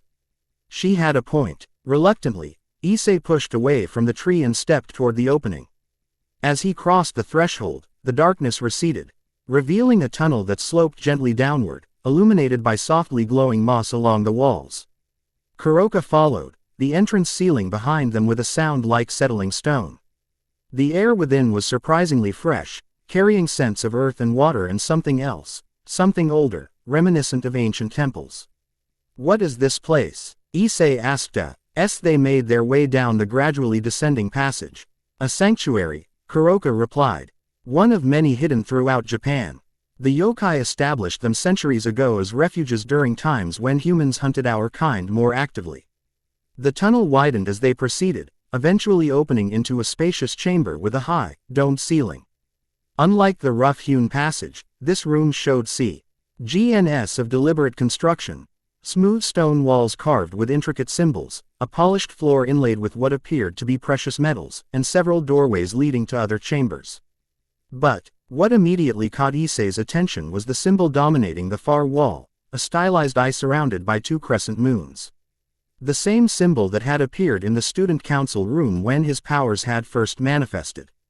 That's the crest of Voldigoad, Kuroka confirmed, watching his reaction closely. The mark of the Demon Emperor's house. Issei approached the symbol, drawn by an inexplicable sense of familiarity. As he neared it, the eye seemed to gleam, the silver inlay catching light that had no obvious source. Why is it here, in a yokai sanctuary? Because Anos Voldigoad protected the yokai during the Great War, came a new voice from one of the side passages. Issei turned to see a young woman emerge from the shadows. She was tall and slender, with silver hair hat fell to her waist and eyes of such a pale blue they appeared almost white. Her clothing was archaic, a high-collared dress of midnight blue with silver embroidery that matched the Voldigoad crest. When angels and devils were intent on eradicating what they called lesser species, the Emperor offered sanctuary to those who pledged loyalty to his vision of a unified supernatural world, the woman continued, her voice carrying the slight accent of someone who had learned Japanese as a second language. The yokai have long memories and honor old debts. Kuroka dipped her head in a gesture T. Hat wasn't quite a bow but conveyed respect nonetheless. Elsha, I didn't expect to find you here. The awakening calls to those who remember, Kuroka. The silver-haired woman's pale gaze shifted to Issei, studying him with unsettling intensity. So, this is him, the vessel. Something about her choice of words prickled along Issei's spine. I'm not a vessel, he corrected. My name is Issei Hyodo. A ghost of a smile touched the woman's lips. Of course. Forgive me, Issei Hyodo. Old habits die hard. She inclined her head in a formal greeting. I am Elsha Marasdiana, last daughter of House Marasdiana. Once servants to the imperial court of Anos Voldigoad. House Marasdiana.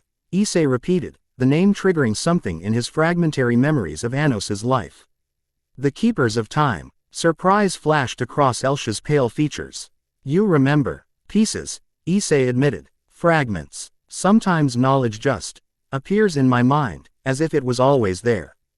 The awakening progresses faster than anticipated. Elsha murmured, exchanging a significant look with Kuroka. The catalysts must be responding to external threats. Catalysts? Issei questioned. What catalysts? Instead of answering directly, Elsha gestured toward one of the chamber's side passages.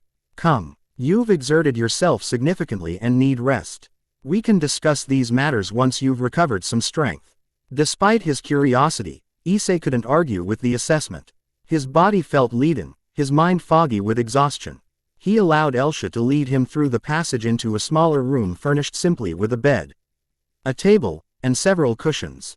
A basin of water stood on the table alongside a pitcher and cup. Rest, Elsha instructed. When you wake, we'll explain more. Too tired to protest, Issei sank onto the bed. The last thing he saw before sleep claimed him was Kuroka and Elsha standing in the doorway, their expressions somber as they spoke in hushed voices abo. Oot. Accelerated timelines, and premature confrontations. Dreams came again. More vivid, more coherent than before. Issei stood in a vast chamber of black stone, its ceiling so high it disappeared into shadows. Thousands knelt before him, representatives of every supernatural race, devils with their bat-like wings, angels with halos of light, yokai of infinite variety, vampires pale as death, werewolves in partial transformation.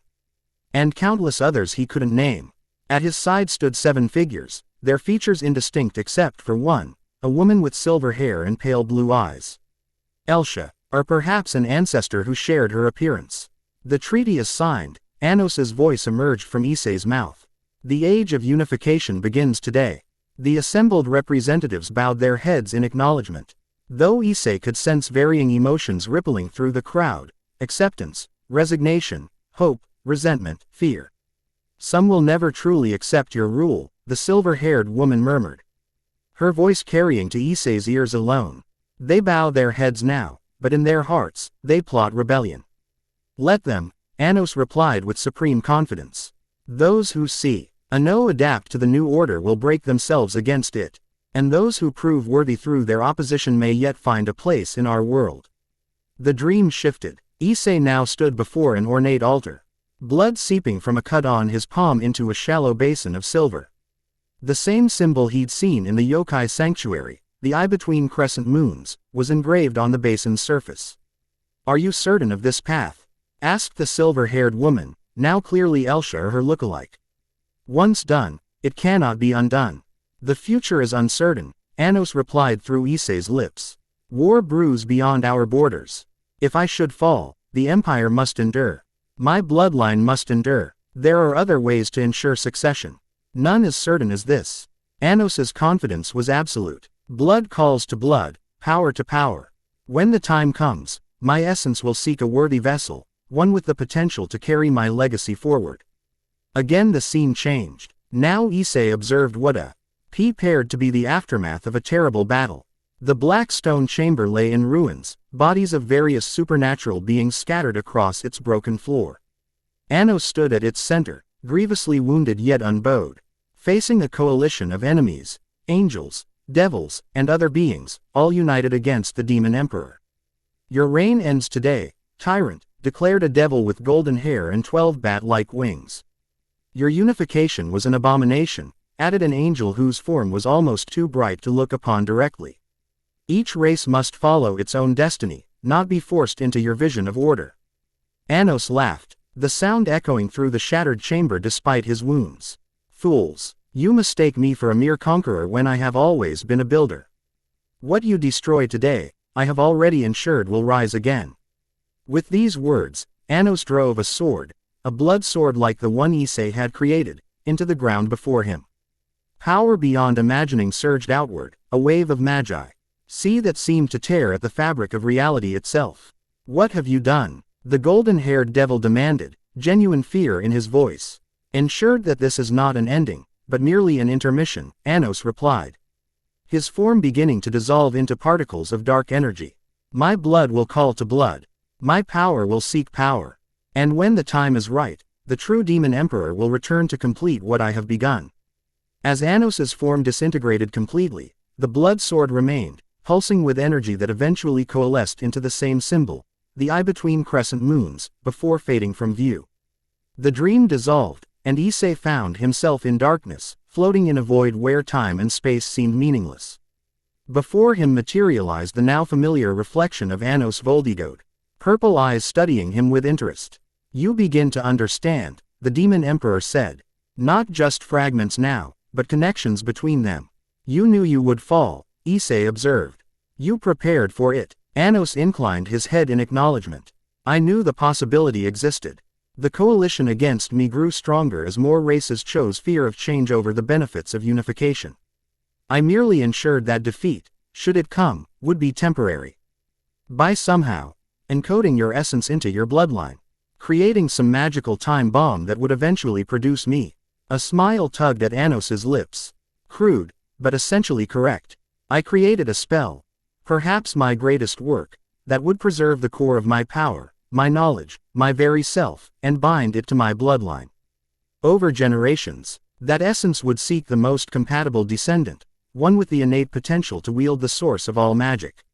"But that was 2,000 years ago," Issei protested. "Are you saying I'm your direct descendant after all this time?" "Blood thins but never truly disappears," Anos explained. "Magic recognizes connections across countless generations. You why within you a fragment of my original bloodline, distant, diluted, but present."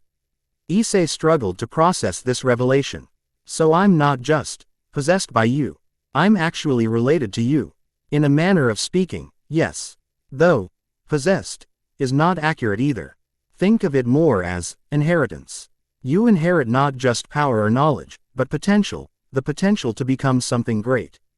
Are than either Issei Hyodo or Anos Voldigoad alone.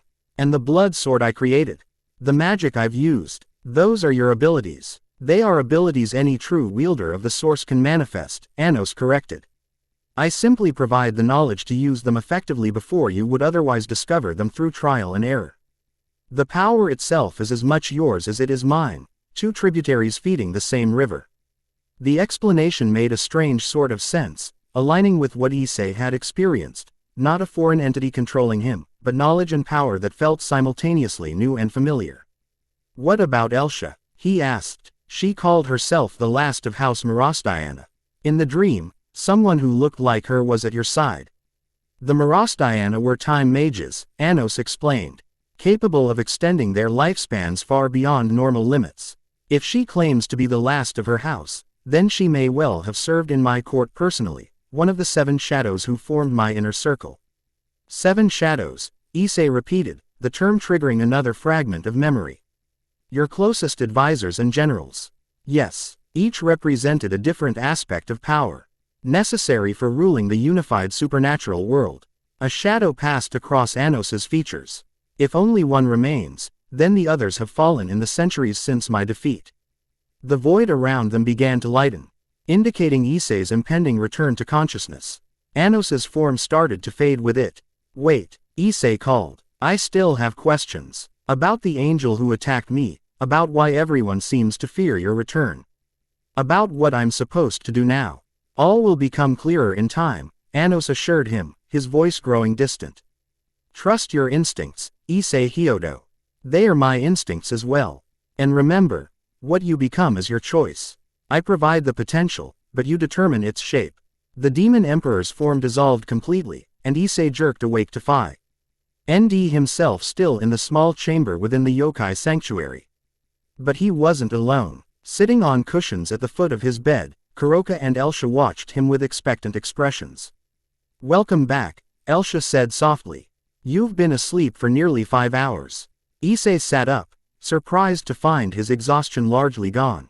His body felt different somehow. Stronger, more resilient, as if the very act of sleeping had accelerated some transformation within him. I dreamed of him again, Issei said without preamble. Of Anos. And you were there. He fixed his gaze on Elsha. Or someone who looked exactly like you. Elsha's pale eyes revealed nothing. What did you see? Issei described the dream sequence, the treaty signing, the blood ritual, the final battle. As he spoke, he observed both women carefully. Kuroka listened with unconcealed fascination, but Elsha's reaction was more complex, a mixture of recognition, sorrow, and something that might have been guilt. So it's true, Issei concluded. You actually knew him. You served in his court. Yes, Elsha admitted after a moment's hesitation. I was the 7th of the 7 shadows, the keeper of time, tasked with preserving the emperor's legacy should the worst come to pass. You're 2,000 years old. Issei couldn't keep the incredulity from his voice. A ghost of a smile touched Elsha's lips. Time is flexible for those who understand its currents. I have not lived each day of those 2 millennia as you might imagine. Rather, I have skipped forward at intervals, awakening only when certain conditions were met. What conditions? Signs of the emperor's return, she replied simply. I awoke 50 years ago when the first stirrings of the source manifested in your bloodline. I have been watching, waiting, preparing for this moment ever since. The implications were staggering. This woman had devoted 2,000 years, in whatever form that devotion had taken, to waiting for Anos Voldigoad's successor. And the others? Issei asked. The other shadows. Sorrow darkened Elsha's pale eyes. Gone. Some fell during the final battle. Others were hunted down in the years that followed, as coalition sought to eradicate all traces of the emperor's reign. A few simply faded, their extended lifespans finally reaching their limits. So it's just you, Issei murmured, feeling oddly guilty for a loss that had occurred centuries before his birth. And me, Kuroka interjected, her golden eyes gleaming. I may not be one of the original shadows, but I've pledged myself to the emperor's return. Why? Issei asked bluntly. What do you gain from all this? Kuroka's smile was both playful and predatory. Freedom, for one thing. The current supernatural hierarchy doesn't look kind. Leon strays like me, those who refuse to be bound by outdated rules and traditions. Anos Voldigoad's empire, for all its strictness, judged individuals by their merit and loyalty, not their bloodline or species. Her expression turned serious. And power, of course. Those who stand beside the emperor as he reclaims his throne will be rewarded accordingly. The naked ambition in her voice should have been off-putting. But Issei found himself appreciating her honesty. Unlike Elsha, whose motivations remained somewhat opaque, Kuroka made no pretense about her self-interest. You mentioned catalysts earlier, Issei said. Turning back to Elsha, what did you mean by that? Elsha exchanged a glance with Kuroka before responding. The spell Anos cast to preserve his essence and bind it to his bloodline included certain triggers. Events or circumstances that would accelerate the awakening of his power within the chosen successor. Such as, danger is the primary catalyst, she explained. When your life is threatened, the power responds more strongly, as you've already experienced.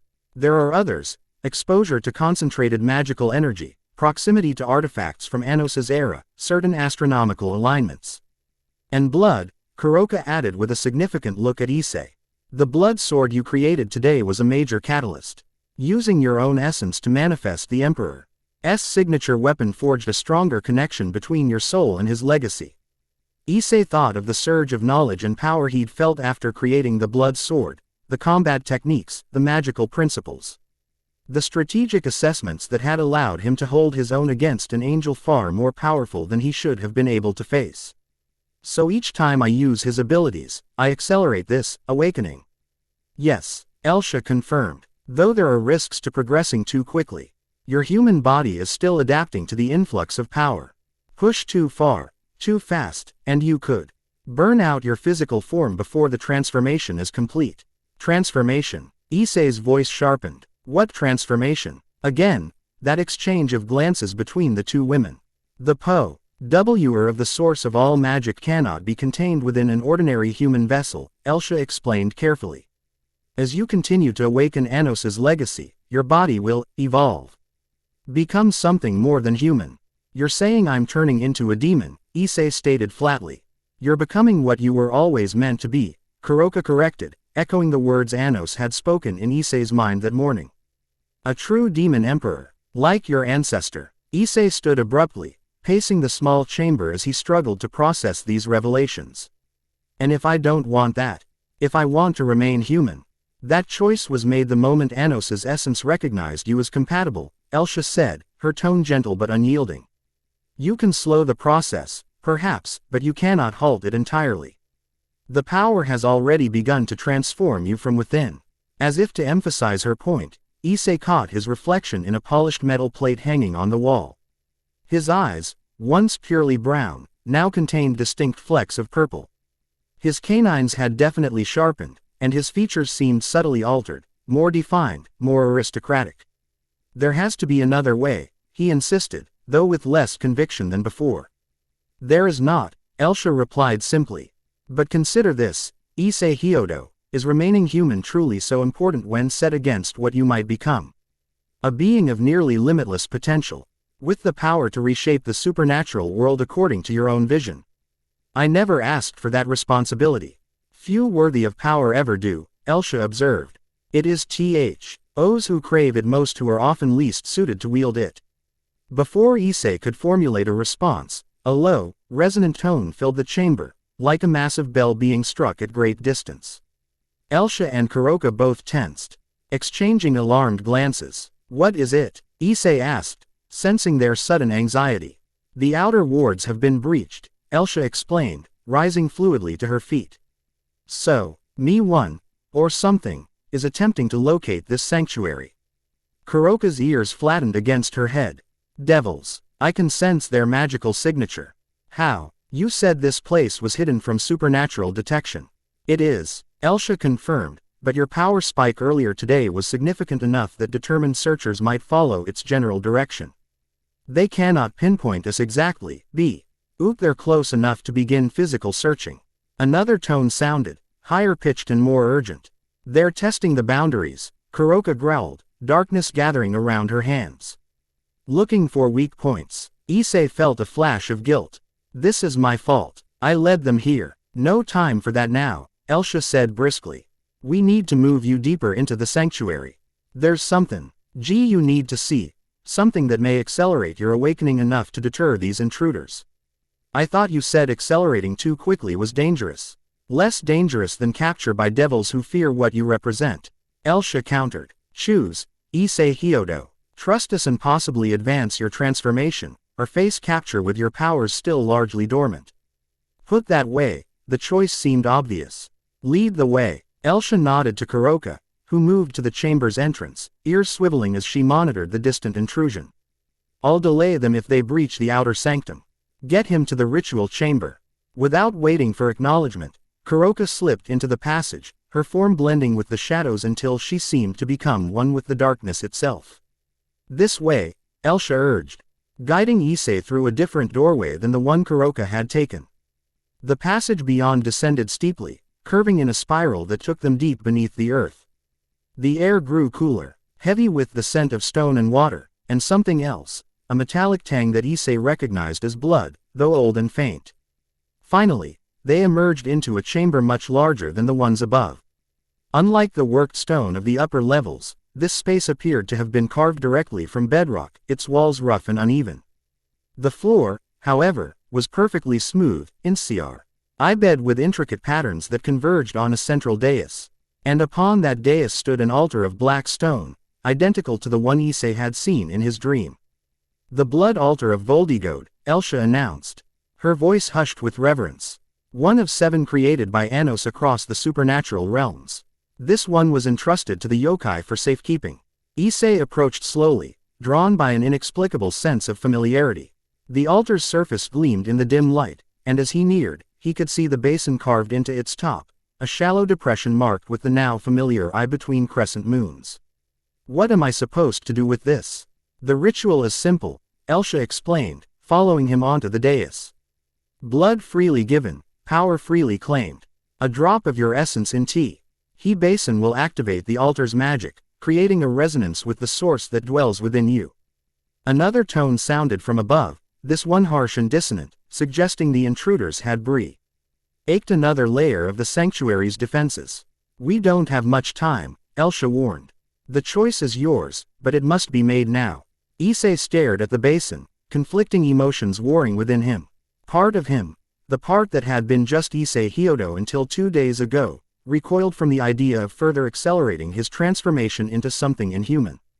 But another part, the part that had created the blood sword, that had faced an angel without flinching, yearned for the power the altar promised. What exactly will this do to me? He asked, his voice barely audible over the distant sounds of intrusion. It will strengthen the connection between your consciousness and Anos's legacy, Elsha replied. More memories, more knowledge, more power, but also more of his personality traits, his instincts. His way of thinking. Will I still be me? Elsha's pale eyes softened with unexpected compassion. You will be more than you were, but not less.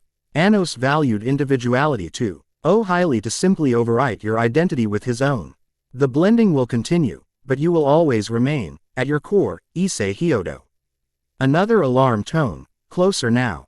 Time was running out. Issei took a deep breath, then extended his hand over the basin. With his other hand, he created a small cut across his palm, not deep, just enough to draw blood. As crimson droplets fell into the basin, he spoke words that came to him unbidden. Blood calls to blood, power to power. I claim what is mine by right of descent, by right of compatibility, by right of choice. I am Issei Hyodo, and I am the successor of Anos Voldigoad, the true demon emperor. For a moment, nothing happened. Then the blood in the basin began to glow with an eerie crimson light that quickly intensified, becoming so bright Issei had to shield his eyes. The patterns inscribed in the floor illuminated one by one, lines of power racing outward from the central dais to the chamber walls. Pain lanced through Issei's body, not the burning agony he'd expected, but a deep, bone-deep ache as if every cell were being rewritten from within. He gasped, falling to his knees beside the altar as wave after wave of sensation washed over him. With the pain came knowledge, not fragments this time, but coherent blocks of memory and information. The structure of the demon realm, the principles of blood magic, the histories of a dozen supernatural races, the politics of the ancient courts, combat techniques developed over centuries, magical theories that unified disparate schools of thought. And with knowledge came power, raw, primal energy flowing into him from the source of all magic, filling spaces within his soul he hadn't known existed. His senses sharpened dramatically, the world around him suddenly rendered, in extraordinary detail, the minute imperfections in the stone walls, the subtle currents in the air, the lingering magical signatures of rituals performed in this chamber centuries ago. When the transformation subsided, Issei rose slowly to his feet, aware that something fundamental had changed. He felt balanced. The memories and power of Anos Voldigoad no longer seemed like foreign intrusions, but rather integrated aspects of himself, a heritage claimed and accepted. How do you feel? Elsha asked, studying him with keen interest. Issei considered the question, taking inventory of the changes within him. More complete, he finally answered, as if pieces I didn't know were missing have been restored. Elsha nodded, satisfaction evident in her expression. Your eyes have changed completely, she observed. Issei touched his face, wishing for a mirror. How so? Purple, she replied, the same shade as his. And your aura, she gestured to the air around him, which seemed to shimmer with barely visible energy. Anyone with magical sensitivity will recognize it now. There can be no more hiding what you are. Before Issei could respond, the chamber doors burst open. Kuroka stumbled through, blood streaking her face and arms, her clothing torn in several places. They've breached the main sanctuary, she gasped, leaning heavily against the wall. Devils, angels, fallen, all working together. I've never seen anything like it. A coalition, Elsha murmured, her expression grim. History repeats itself. Issei felt a surge of anger, not the hot, reactive anger of his human self, but something colder. More calculating. These intruders had invaded what was effectively his territory, had injured Kuroka, had forced his hand in accelerating his transformation. Let them come, he said, his voice resonating with newfound power. It's time they understood who they're dealing with. He extended his hand, and a blood sword materialized in his grip without conscious effort.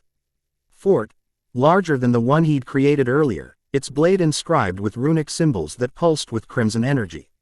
Unlike before, there was no strain, no sense of tapping into unfamiliar power. This was his heritage, his birthright. Kuroka's eyes widened at the transformation, a slow, appreciative smile spreading across her face despite her injuries. Now that, she purred, is more like it. Elsha merely inclined her head in formal acknowledgement. The Emperor awakens. Issei turned toward the chamber entrance, the blood sword humming with barely restrained power. The knowledge flowing through his mind now included detailed information about each supernatural faction, their strengths, their weaknesses, their political structures, their magical capabilities. Let them come, indeed. He, true demon emperor, was ready to receive them. As if in answer to his thoughts, multiple figures appeared in the doorway, devils in formal attire, angels with manifested wings, fallen in their dark coats. At their head stood a familiar face, Successor Lucifer, one of the four great Satans who ruled the current devil society. Issei Hyodo, the crimson-haired devil said formally, power radiating from his deceptively youthful form. Or should I address you as Anos Voldigoad now? Issei raised the blood sword slightly, its tip directed at the intruders. I am Issei Hyodo, successor of Anos Voldigoad, the true demon emperor. The formal declaration felt right on his lips, an acknowledgement of both his human identity and his demon heritage. And you are trespassing on territory under my protection. A tense silence fell over the chamber as both sides assessed the situation. The coalition forces clearly hadn't expected to find Issei so far along in his transformation. Their shock was evident in their expressions. In the way they shifted uneasily despite their numerical advantage. We don't seek conflict, Successor said carefully, his eyes never leaving the blood sword. Only answers. You bring an armed force into a sanctuary, injure one under my protection, and claim peaceful intentions. Issei's voice carried the weight of imperial authority. Your actions and words contradict each other, Successor Lucifer. The Devil King inclined his head slightly, acknowledging the point. The alliance was hastily formed when your power signature appeared, then disappeared from our detection. We feared the worst. You feared I would become what I was always destined to be, Issei corrected. And now I have. So the question becomes, what happens next? Chapter 2 and Chapter 3, The Gathering Court. The ritual chamber pulsed with tension, magic crackling in the air like static before a lightning strike. Successor Lucifer stood at the head of the coalition forces, devils, angels, and fallen angels united by their shared wariness of what Issei represented. Behind the crimson-haired Satan, a blonde woman with 12 angelic wings hovered slightly above the ground, her expression serene yet alert. Flanking them were several figures in dark coats, their fallen angel wings partially extended. Issei faced them calmly, blood sword in hand, its crimson energy illuminating his transformed features. His eyes now glowed a deep purple, and an aura of dark power radiated from him in visible waves. Beside him, Kuroka crouched, injured but defiant, while Elsha stood tall, her pale eyes revealing nothing. What happens next? Successor answered Issei's question with careful diplomacy, depends largely on your intentions. The return of Anos Voldigoad's power creates concerns among all factions. Issei's lips curved into a smile that wasn't entirely his own, partly Issei's natural wryness, partly Anos's imperial confidence. Concerns. An interesting word choice for mobilizing a joint task force. The blonde angel stepped forward, her light so bright it seemed to push back the shadows. The last time this power walked the earth, it nearly unified all supernatural realms under a single rule. Many died resisting that unification. And many thrived under it. Gabriel, Elsha interjected, addressing the angel with familiarity. Or have you forgotten how Anos protected the lesser spirits when your own kind would have purged them as impurities in creation? Gabriel's serene expression flickered briefly. The past is complicated. Our concern is with the present and future. My future is my own to determine, Issei stated, his voice carrying the subtle resonance of imperial authority. I am not Anos Voldigoad reborn. I am his successor, with his knowledge and power. But my own will and purpose. Pretty words, remarked a fallen angel with multiple pairs of black wings, his tone skeptical. But power changes people, corrupts them, only those already inclined toward corruption. Barakiel, Issei replied, the name coming to him from Anos's memories. Those who seek power for its own sake rather than as a means to an end. The fallen angel's eyes widened slightly at being addressed by name. Issei could sense the ripple of unease through the coalition ranks, a demonstration that he possessed knowledge he shouldn't have, memories of beings long-lived but whom he'd never personally met. Sirzek studied Issei with new intensity. What is your end, then? What purpose do you intend for this power? It was a fair question, one Issei himself was still formulating an answer to. The ritual had integrated more of Anos's memories and power, but it hadn't provided a roadmap for his future. That choice remained his own. For now, Issei said after a measured silence, to establish myself securely and understand the current supernatural world. Anos ruled 2,000 years ago, much has changed since then. And after that understanding is reached, Gabriel pressed. Issei met her radiant gaze steadily. That will depend on what I find. If the current order is just unstable, perhaps nothing more than coexistence. If not, he left the implication hanging. The chamber fell silent as the coalition leaders exchanged glances, clearly unsure how to respond to this measured but ambiguous declaration. Finally, Sirzek spoke again. The three factions cannot simply allow an unaligned power of your magnitude to operate without oversight. Especially one with historical precedents. You mistake me, Lucifer, Issei replied, a touch of steel entering his voice. I'm not seeking your permission. The temperature in the chamber seemed to drop several degrees. Power gathered around Sirzek's, a crimson aura that mirrored Issei's own darkness. Then perhaps a demonstration is in order, the Satan said softly. To establish where we all stand. Before anyone could react, Sirzek unleashed a blast of destruction magic, not directly at Issei, but at the ancient altar behind him. The attack moved faster than human perception, a crimson streak that should have reduced the sacred relic to dust. It never reached its target. Issei moved with supernatural speed, the blood sword flashing as he intercepted the blast. Instead of attempting to block or deflect it, he used a technique pulled from Anos's combat memories, absorption and redirection. The sword drank in Sirzek's destruction magic, its blade darkening to near black before Issei swept it in a horizontal arc that released the absorbed power back toward the coalition forces. The redirected blast expanded as it traveled, forming a wall of destructive energy that forced the intruders to scatter. Angels took to the air, devils erected hasty barriers, and fallen angels dove for cover.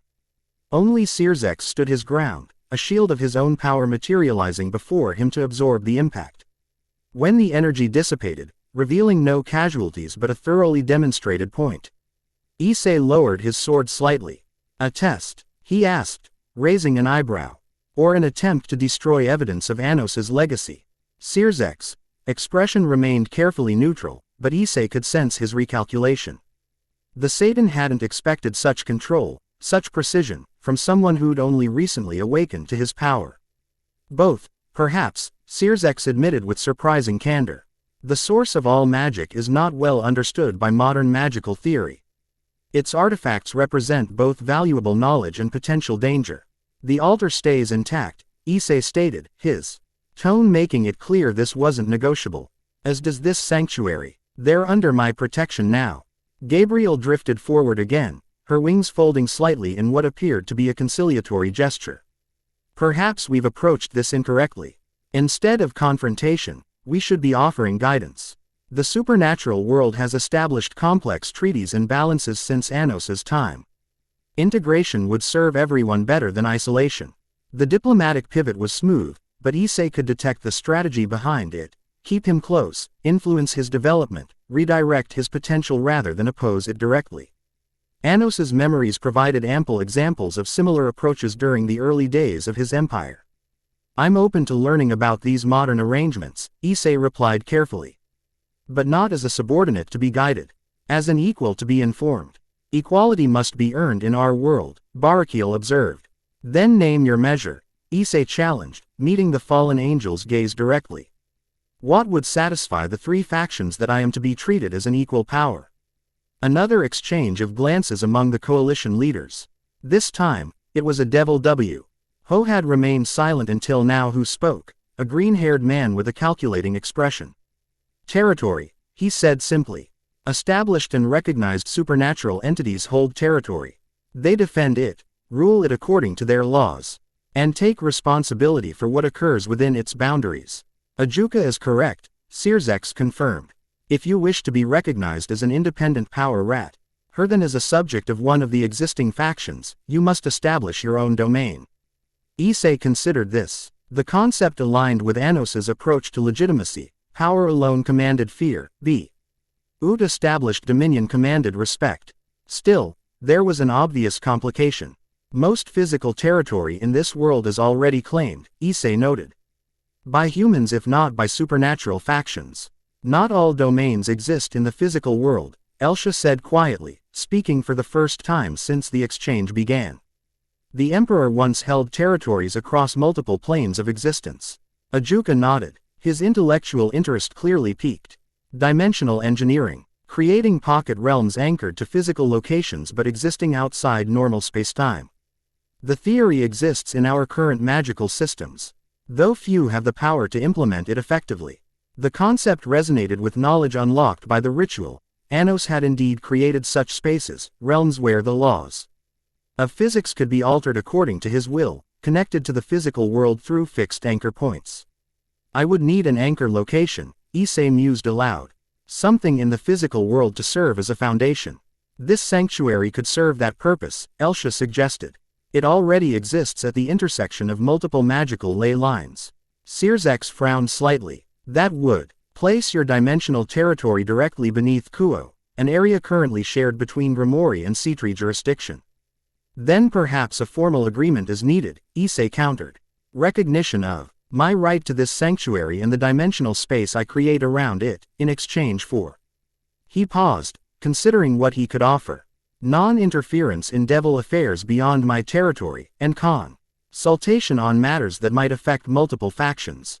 The offer hung in the air, reasonable enough to be considered, limited enough to protect his independence. Issei could see the calculations happening behind Successor's eyes. The weighing of risks and benefits. Such an arrangement would require formal treaties, the Satan said finally. And demonstrations of both capability and commitment. Creating a stable dimensional territory is no small feat, even with the power you possess. I can do it, Issei stated with a confidence born partly from Anos's knowledge, partly from his own growing understanding of his capabilities. Gabriel's serene expression showed the first hint of genuine interest. If you can establish such a domain without disrupting the human world above, heaven would be inclined to recognize your sovereignty within it. The Grigori would request right of visitation, Barakiel added, referring to the fallen angel organization. With proper protocols, of course.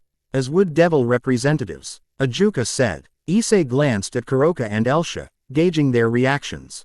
Elsha gave a subtle nod of approval, while Kuroka's expression suggested she was impressed by his diplomatic maneuvering. Agreed. With mutual application, Issei responded. I would expect the same courtesy extended to my representatives when necessary. The coalition leaders exchanged looks again, this time with a sense of tentative accord. We will need time to consult with our respective authorities, Successor said. And to draft appropriate treaties. In the meantime, his gaze traveled to the blood sword still in Issei's hand. A demonstration of your territorial creation would help substantiate these discussions. Issei understood the underlying request. Prove you can do what you claim before we proceed further. It was a reasonable demand, and one that served his interests as well.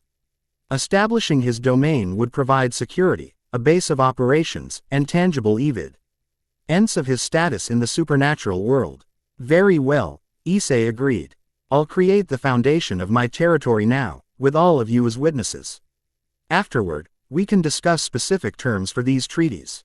Without waiting for further discussion, Issei turned toward the center of the ritual chamber.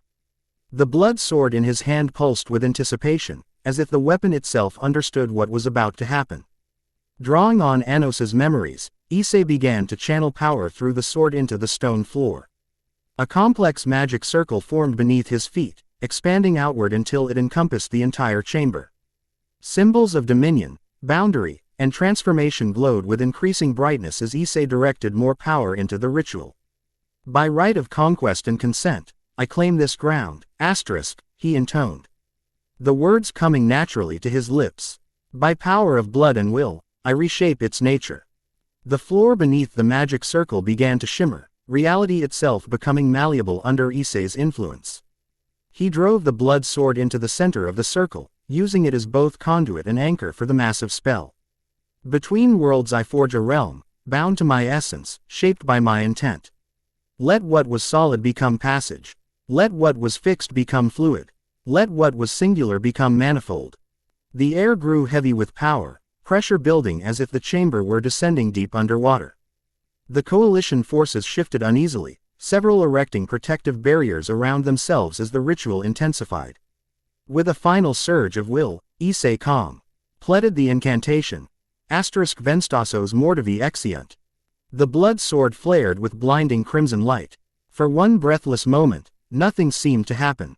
Then reality split. The chamber walls appeared to fold outward like the pages of a book, revealing glimpses of a vast space beyond, a realm of twilight skies and floating islands, connected by bridges of solid light. The vision lasted seconds before the walls snapped back into their ordinary configuration, but the change was undeniable. The ritual chamber now served as a gateway to a pocket dimension of Issei's creation. Issei removed the blood sword from the floor, the weapon's glow subsiding to a steady pulse. He turned to face the coalition, unable to entirely suppress a smile at their expressions, even beings of their power and experience couldn't hide their astonishment at what they'd just witnessed. The foundation is established, Issei announced. What you glimpsed is merely the framework. I'll develop it further in the coming days. Successor was the first to recover his composure. Impressive, he acknowledged. Few living beings could create a dimensional space so quickly, with such apparent stability.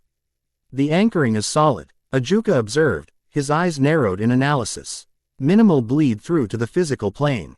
Excellent work for an initial formation.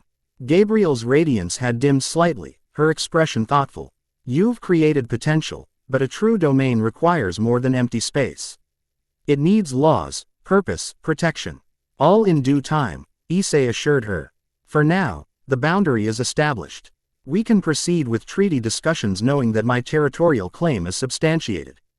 The coalition leaders couldn't argue with this logic.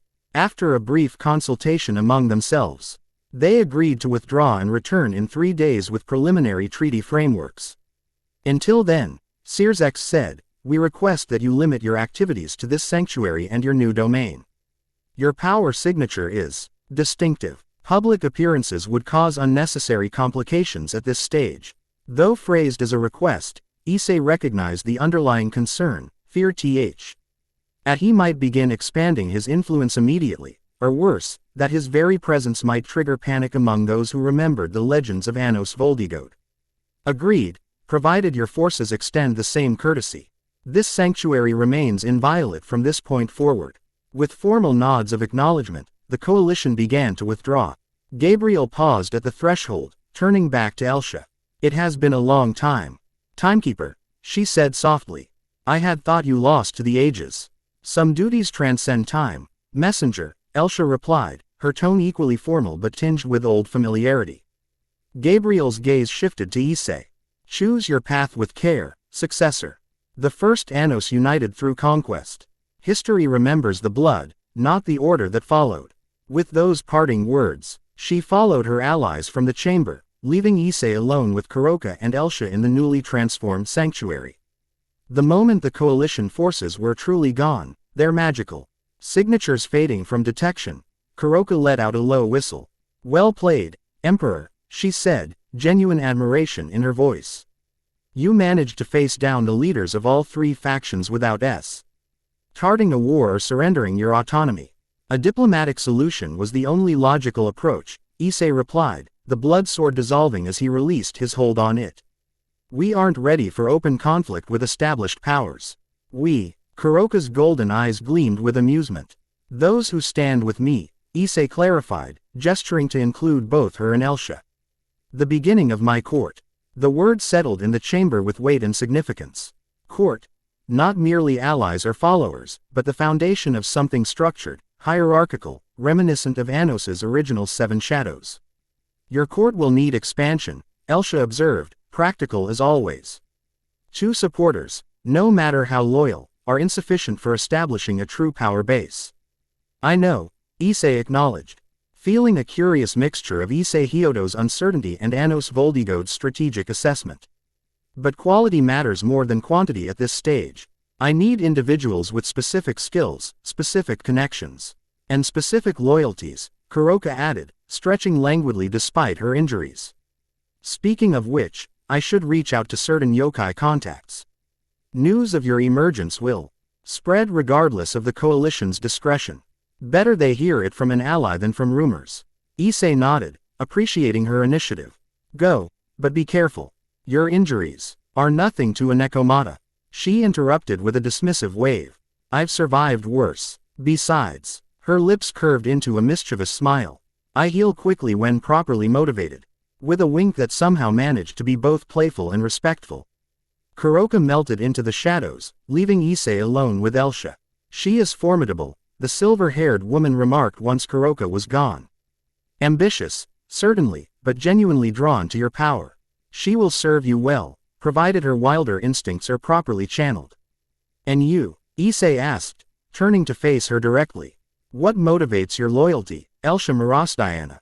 2,000 years is a long time to maintain devotion to a fallen empire." Elsha's pale eyes revealed nothing, her aristocratic features composed in perfect neutrality. "I swore, an oath to the Emperor, to preserve his legacy until his successor arose.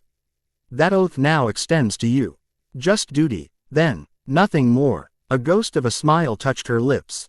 Duty sustained by hope. Anos Voldigoad's vision for the supernatural world was revolutionary: order without stagnation, strength without tyranny, unity without uniformity. The centuries since his fall have been marked by endless factional conflicts, short-sighted policies, and the slow decline of magical understanding. Passion entered her voice as she continued, her usual reserve cracking slightly. "The three factions maintain a fragile balance through mutual exhaustion rather than genuine cooperation. Lesser supernatural beings are marginalized or exploited. Human potential is squandered. The source of all magic, the wellspring from which all supernatural power flows, is misunderstood, its principles forgotten." "You believe I can change all that," Issei observed. "I believe you have the potential to," she corrected. "Whether you will choose to is another matter entirely." Her candor was refreshing. Unlike Kuroka, who made no secret of her self-interest alongside her loyalty, Elsha's motivation stemmed from genuine belief in what the Demon Emperor could accomplish, what Issei might accomplish if he embraced his heritage fully. "I need to see more of this world before I decide how much of it needs changing," Issei said thoughtfully. 2 days ago, I was just a high school student whose biggest concern was." He paused, memories of his former life suddenly feeling distant, almost quaint. "Well, concerns that seem trivial now. The human world still matters," Elsha reminded him. "It's part of the balance." Anos understood this, why he never sought to conquer humanity but rather to establish boundaries and occasional beneficial interactions. Issei nodded, another piece clicking into place. The original Demon Emperor hadn't been the indiscriminate conqueror later legends painted him as. His unification efforts had focused on the supernatural realms, bringing order to chaotic dimensions while largely leaving the human world to its own devices. "I should explore our new domain," Issei decided, glancing toward the center of the chamber where the blood sword had opened the way to his pocket dimension. "See what I've created." "A wise first step," Elsha agreed. The initial formation reflects your subconscious desires and Anos's inherent patterns, but consciously shaping it will require direct interaction. Issei approached the spot where reality had split open minutes earlier. Though the visible tear had closed, he could sense the boundary between dimensions, a subtle thinning of the veil between worlds. Drawing on newly integrated knowledge, Issei extended his hand and spoke a simple command, *Venstasos aperio. Quote, the air rippled like heat haze, then parted to reveal a doorway of swirling darkness. Beyond it, the twilight realm he'd glimpsed earlier beckoned, his creation, his domain. Will you join me? He asked Elsha. She inclined her head. I would be honored. Together, they stepped through the portal into a world born of Issei's power and Anos's legacy, the beginning of the Demon Emperor's new domain. The realm that greeted them existed in perpetual twilight, not the darkness of night nor the brightness of day, but the liminal space between, where shadows held substance and light possessed weight. Above, the sky was a gradient of deep blues and purples, studded with stars that formed unfamiliar constellations. Below, islands of solid matter floated at various elevations, connected by bridges of crystallized light that adjusted their positions as needed. The central island, directly before them, was the largest, a massive floating plateau of black stone veined with crimson, like blood flowing through rock. At its center stood the beginnings of a structure, a foundation and partial walls of the same material, as if a castle were growing organically from the island itself. Your subconscious has begun constructing a seat of power, Elsha observed as they walked along a bridge of light that solidified beneath their feet with each step. Quote, the castle will develop further as you define your domain's purpose. Issei surveyed the floating islands surrounding the central plateau. Some appeared barren, others showed signs of elemental affinity, one covered in lush vegetation, another with waterfalls that flowed impossibly upward, a third wreathed in perpetual flame that gave off no smoke. How large is this space? He asked, trying to gauge the dimensions of what he'd created. As large as you need it to be, Elsha replied. Dimensional domains expand according to their creator's will and power. Right now, it's relatively modest, wraps a few square miles of manipulable space. With time and intention, it could grow exponentially. They reached the central island, the half-formed castle rising before them like the skeleton of some massive beast. Up close, Issei could see that the building wasn't merely incomplete, it was actively growing, stone flowing like liquid to gradually form walls, towers, and archways. It responds to my presence, Issei realized, watching as their approach accelerated the castle's development. It is an extension of your will, Elsha confirmed. Not merely a structure, but a physical manifestation of your authority. As your power and confidence grow, so too will this fortress. Issei extended a hand toward the nearest wall, connecting with the magic infused within the stone. Immediately, the growth pattern shifted. Towers rising higher, walls thickening, a massive gate forming at the structure's front. Within minutes, what had been a mere foundation transformed into an imposing fortress of black stone and crimson glass. Its architecture a blend of ancient and modern elements, grandeur without ostentation, strength without brutality. Impressive control, Elsha murmured, watching the transformation with approval. Most dimensional manipulators require years of practice to achieve such precision. It feels natural, Issei admitted. Like sculpting clay that wants to take the shape I envision. They entered through the newly formed gates, which opened silently at their approach. The interior matched the exterior's fusion of ancient and modern, vaulted ceilings and classy cal columns alongside spaces that served clearly contemporary functions. A great hall formed the castle's heart, with a throne of black stone rising from the floor at its center. Issei approached the throne cautiously, studying its design. Unlike the monstrous seat of skulls from his dreams, this throne was elegant in its simplicity, polished obsidian inlaid with the now familiar crest of Voldigoad, the eye between crescent moons. You don't approve? Elsha asked, noting his hesitation. It's not that, Issei replied. It just feels premature. I've claimed the power and begun establishing a domain. But I haven't truly earned the right to sit there yet. A subtle smile curved Elsha's lips. That sentiment alone suggests you are worthy of it. Anos often said that those most deserving of authority are those who understand its weight. Before Issei could respond, a ripple of awareness passed through him, a disturbance at the dimensional boundary, something or someone testing the edges of his newly established domain. "We have a visitor," he said, turning toward the sensation. Elsha tensed. "The coalition returns so soon." "No," Issei frowned, trying to identify the magical signature. "Something else. Something ancient." They hurried back outside, where the disturbance had intensified. One of the bridges of light was pulsing erratically, its normally stable structure fluctuating as if under attack.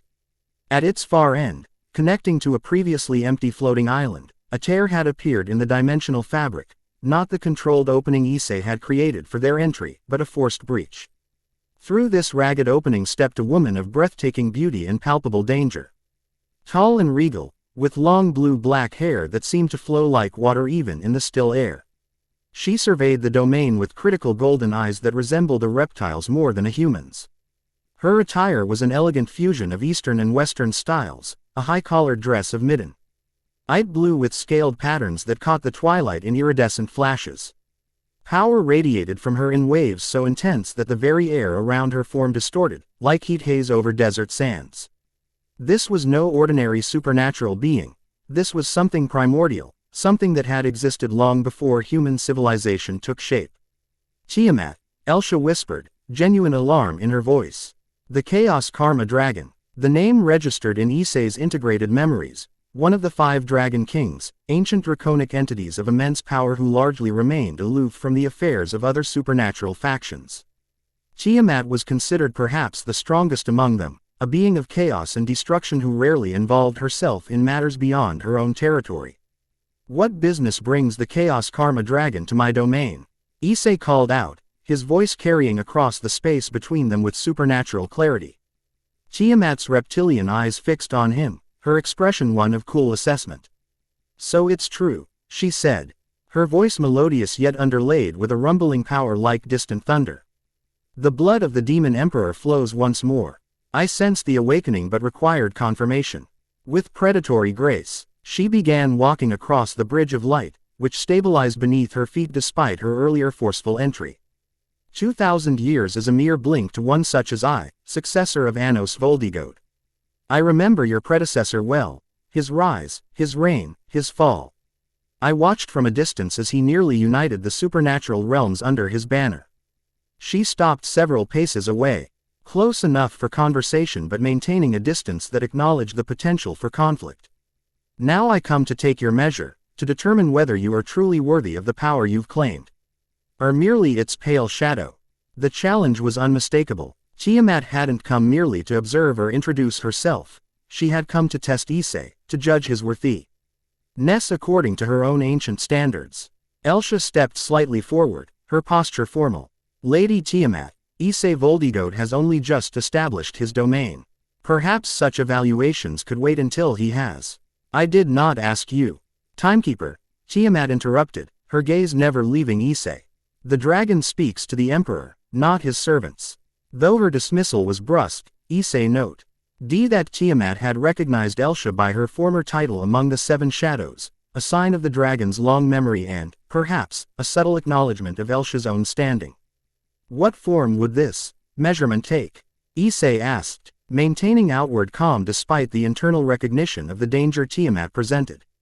Even with his awakened powers, facing one of the Dragon Kings in direct combat would be foolhardy at this stage. A smile curved Tiamat's perfect lips, revealing teeth too sharp to be human. "Dragons do not play at politics like devils, nor wrap themselves in righteousness like angels, nor wallow in resentment like the fallen. We respect only true strength, proven through action, not words." With a gesture of her hand, Tiamat created a swirling sphere of blue energy. In it appeared images of the human world, specifically, the outskirts of Kuo town, where a group of what appeared to be ordinary humans was gathering near an abandoned factory. "These are not what they seem," Tiamat explained. "Rogue fallen angels have assembled a cult of humans, feeding them twisted half-truths about supernatural power. Tonight, they intend to conduct a ritual sacrifice to some on a chaos beast from the dimensional boundaries, a creature they cannot possibly control, which will devastate the surrounding area." The sphere expanded, showing the potential aftermath: buildings destroyed, humans slaughtered, supernatural energy leaking unchecked into the physical world. This will occur in 3 hours, Tiamat continued. Well within your newly claimed territory's influence. Though in the physical world rather than this pocket dimension. And you expect me to stop it, Issei concluded, understanding the nature of her test. I expect you to demonstrate how a true emperor handles threats within his domain. She corrected. With decisiveness, efficiency, and appropriate force. Anos Voldigoad was not merely powerful, he was strategic, calculating, able to turn even enemies into assets when possible. The sphere dissolved into mist that dissipated on the twilight air. I will observe, but not intervene unless the Chaos Beast fully materializes, at which point the test would become irrelevant. As failure would already be established. It was a perfectly crafted challenge. Not a direct confrontation where raw power would decide the outcome, but a complex situation requiring judgment, restraint, and tactical thinking. Tiamat was testing not just Issei's power but his wisdom in using it. And if I pass this test? Issei asked. What then? Tiamat's golden eyes gleamed. Then we will speak of alliances, Successor. Dragons do not kneel, but we do recognize worthy powers. Anos understood this. He never demanded subservience from Dragonkind, merely mutual respect and non-interference. The implication was clear. Pass her test, and Issei might gain not just Tiamat's acknowledgement but potentially her alliance, a significant advantage in establishing his position among the supernatural factions. 3 hours, Issei confirmed with a nod. I accept your challenge, Chaos Karma Dragon. Tiamat inclined her head slightly, the closest thing to a bow one might expect from a being of her stature. Then I shall withdraw to observe. Prove yourself worthy of the blood that flows in your veins, Successor. Show me that Anos Voldigoad's legacy has found fertile ground. With those parting words, she turned and walked back across the bridge of light. Instead of returning through the tear she'd created, she simply stepped off the bridge's edge, and vanished, as if the very air had swallowed her. Once certain she was truly gone, Elsha let out a breath she'd been holding. Tiamat rarely involves herself in the affairs of other beings. Her interest in you is significant and dangerous, Issei added, already analyzing the situation Tiamat had presented. Those fallen angels and their cult, they're operating within what I just claimed as my territory. The dimensional territory you've created overlaps with physical space, Elsha explained. It's anchored to the sanctuary beneath Kuo, but its influence extends outward for several miles in all directions, including the abandoned factory district. Issei nodded thoughtfully, then stopping them is both a test and a legitimate responsibility. If I'm claiming this area as my domain, I'm also putting accountability for what happens within it. Precisely, Elsha agreed. Sovereignty comes with obligation. How do you intend to proceed? Rather than answering immediately, Issei turned and walked back toward the half-formed castle. His mind working through various approaches. Anos's strategic knowledge offered multiple solutions, ranging from overwhelming force to subtle manipulation, but Issei needed to find his own path. One that reflected the emperor he wanted to become, not merely the one Anos had been. First, we need more information, he decided as they re-entered the fortress. Numbers, identities, the specific ritual they're planning to use. Then we can determine the most effective intervention. Elsha followed, her expression thoughtful. Kuroka would be ideal for such reconnaissance. But she's already departed on her own mission. Then we'll have to manage without her, Issei replied. I have another approach in mind. Returning to the Great Hall, Issei approached the center where the obsidian throne stood. Beside it, he willed into existence a circular table of the same black stone, its surface smooth as glass. As Elsha watched with interest, Issei placed High's palm on the table's surface and channeled power into it. Visualis Arcanum Territorium, he intoned, drawing on Anos's knowledge of scrying magic. The table's surface rippled like water, then eared to reveal an aerial view of Kuo town, as if they were looking down from a great height, but with the ability to focus on specific locations at will. With a gesture, Issei directed the view toward the abandoned factory district, zooming in until they could see the cult gathering Tiamat had mentioned. Impressive, Elsha murmured. You've created a territorial observation system already. The domain responds to necessity. Issei explained, studying the scene below. As its creator, I'm inherently connected to everything within its influence. The scrying table showed approximately 20 Thai humans gathered inside the largest of the abandoned factories. They wore matching robes of deep purple, marked with symbols that appeared to be corrupted versions of genuine magical sigils. At our center stood 3 fallen angels, 2 males and 1 female, directing the preparations for what was clearly intended to be an elaborate ritual. Those aren't just any fallen angels, Elsha observed, leaning closer to the table. The woman is Raynor, formerly of Azazel's direct command. The others are Donasek and Calawarner, all mid-tier powers within the Grigori hierarchy. They've gone rogue, apparently. Issei's eyes narrowed as he recognized the name Donasek, the same fallen angel who had attacked him earlier, whom he had apparently erased from existence. Yet here he was, very much intact. That's impossible, Issei murmured. I used the spell of unbeing on Donasek. He shouldn't exist anymore. Elsha's pale eyes widened slightly. You attempted a spell of unbeing. So soon after your awakening. It happened instinctively when he attacked me, Issei explained, still staring at the impossible image. The spell worked. I saw him disappear completely. The true spell of Unbane. G requires mastery of the source that takes decades to achieve, Elsha said carefully. What you cast was likely a temporary displacement, powerful, certainly, but not the complete erasure of existence the full spell accomplishes. The revelation was both relief and concern. Relief that he hadn't actually unmade a being during his first use of power, concern that his abilities might not be as complete as he'd assumed. Another reminder that while he carried Anos's knowledge, translating that knowledge into perfect execution would take time and practice. This complicates matters, Issei acknowledged. They'll recognize me from our previous encounter. Which might be useful, Elsha suggested. Fear can be a powerful motivator. Issei continued studying the ritual preparations visible in the scrying table. The cultists had arranged a complex magical circle on the factory floor, using what appeared to be a mixture of animal blood and powdered substances. At its center stood a stone altar, upon which rested a crystalline object, the focus of the upcoming ceremony. That crystal, Elsha said with sudden urgency, pointing to the object. It's a chaos shard, a fragment of solidified dimensional instability. Extremely rare and extremely dangerous, especially in untrained hands. What exactly will it do? Create a temporary rupture between dimensions, she explained. A gateway just large enough for a chaos beast to squeeze through. These entities exist in the void between established realities, formless, hungry, drawn to sources of power they can feed upon.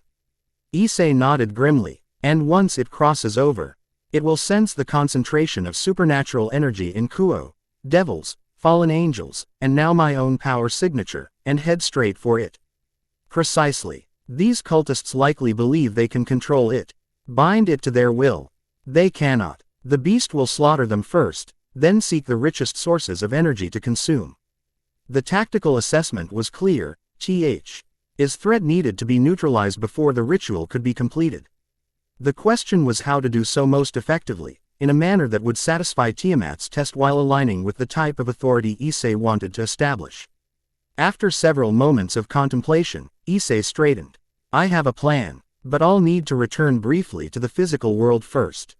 The abandoned factory loomed against the night sky, its broken windows like empty eye sockets in a decaying skull. Inside, chanting had begun, 20 human voices raised in discordant unison, reciting words in a language they didn't understand. Guided by fallen angels with agendas they couldn't comprehend. Raynor, the female fallen angel, watched with smug satisfaction as the ritual progressed. The humans were disposable tools, their life force soon to be sacrificed to power the dimensional tier. The chaos beast that would emerge would provide the perfect distraction, keeping the devils of Kuo occupied while he and her companions retrieved the sacred gear they'd been tracking for months. The convergence approaches, Donasek announced, checking a pocket watch of antique design. 15 minutes until dimensional boundaries are at their thinnest. Perfect, Raynor purred. Calawarner, prepare the sacrificial channels. The blue-haired fallen angel nodded, moving to specific points around the magical circle where small daggers had been placed. These would be used to spill the cultists' blood at the precise moment, channeling their life energy into the chaos shard. None of them noticed shadows at the factory's periphery deepening, taking on substance and form where no physical objects cast them. None of them sensed the boundary between dimensions thinning, not from their ritual, but from an external force pressing inward. The first indication that something was wrong came when the temperature dropped suddenly, frost crystallizing across the factory's concrete floor in intricate patterns. The chanting faltered as cultists shivered, their breath becoming visible in the rapidly cooling air. Continue, Raynor snapped. The process must not be interrupted. But it was already too late. The shadows congealed at the edges of the ritual space, then surged forward with unnatural speed, engulfing several of the cultists before they could even scream. When the darkness receded, the humans were simply gone. What is this? Danesic demanded, light spear materializing in his hand as he spun to face the encroaching shadows. The remaining cultists broke formation in panic, their carefully arranged circle disintegrating as they fled toward exits that no longer existed. Where doors had stood moments before, only solid wall remained. From the center of the shadow mass, a figure emerged, Issei Voldigoad. His eyes glowing purple in the darkness, an aura of imperial power radiating from him in palpable waves. He wore armor of crystallized blood over casual clothing, contrast somehow emphasizing his otherworldly nature rather than diminishing it. This ritual ends now, he declared, his voice carrying the subtle resonance of command. Surrender the Chaos Shard, dismiss your cultists, and you may leave my territory intact. Recognition dawned on Danesic's face, followed by disbelief and fury. But I saw you die. The spell of unbeing was incomplete, Issei finished for him. A cold smile touching his lips. An oversight I won't repeat today if forced to use it again. Raynor stepped forward, her beautiful face contorted with disdain. Who do you think you are to interrupt our work? This is Grigori business, is it? Issei raised an eyebrow. Strange. When I spoke with Barakiel earlier today, he mentioned nothing about sanctioned operations in my territory.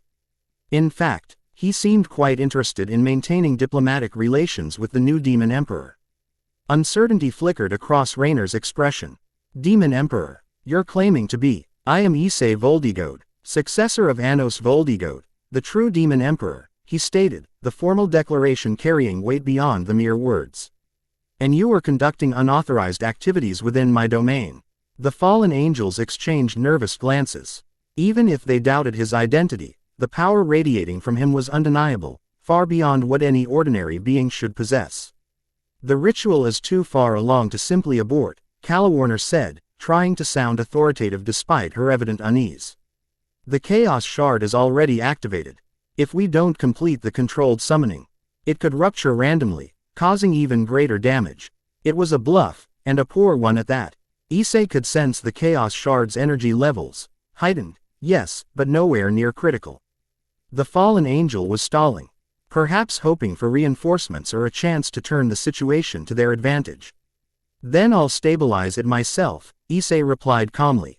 Before any of the fallen angels could react, shadows surged across the floor, entering the ritual circle and surrounding the stone altar. The terrified cultists who hadn't already fled took this opportunity to run or the exits, which had mysteriously reappeared now that Issei's focus was on the Chaos Shard. Stop him, Raynor commanded, launching a light spear directly at Issei's heart. The weapon never reached its target.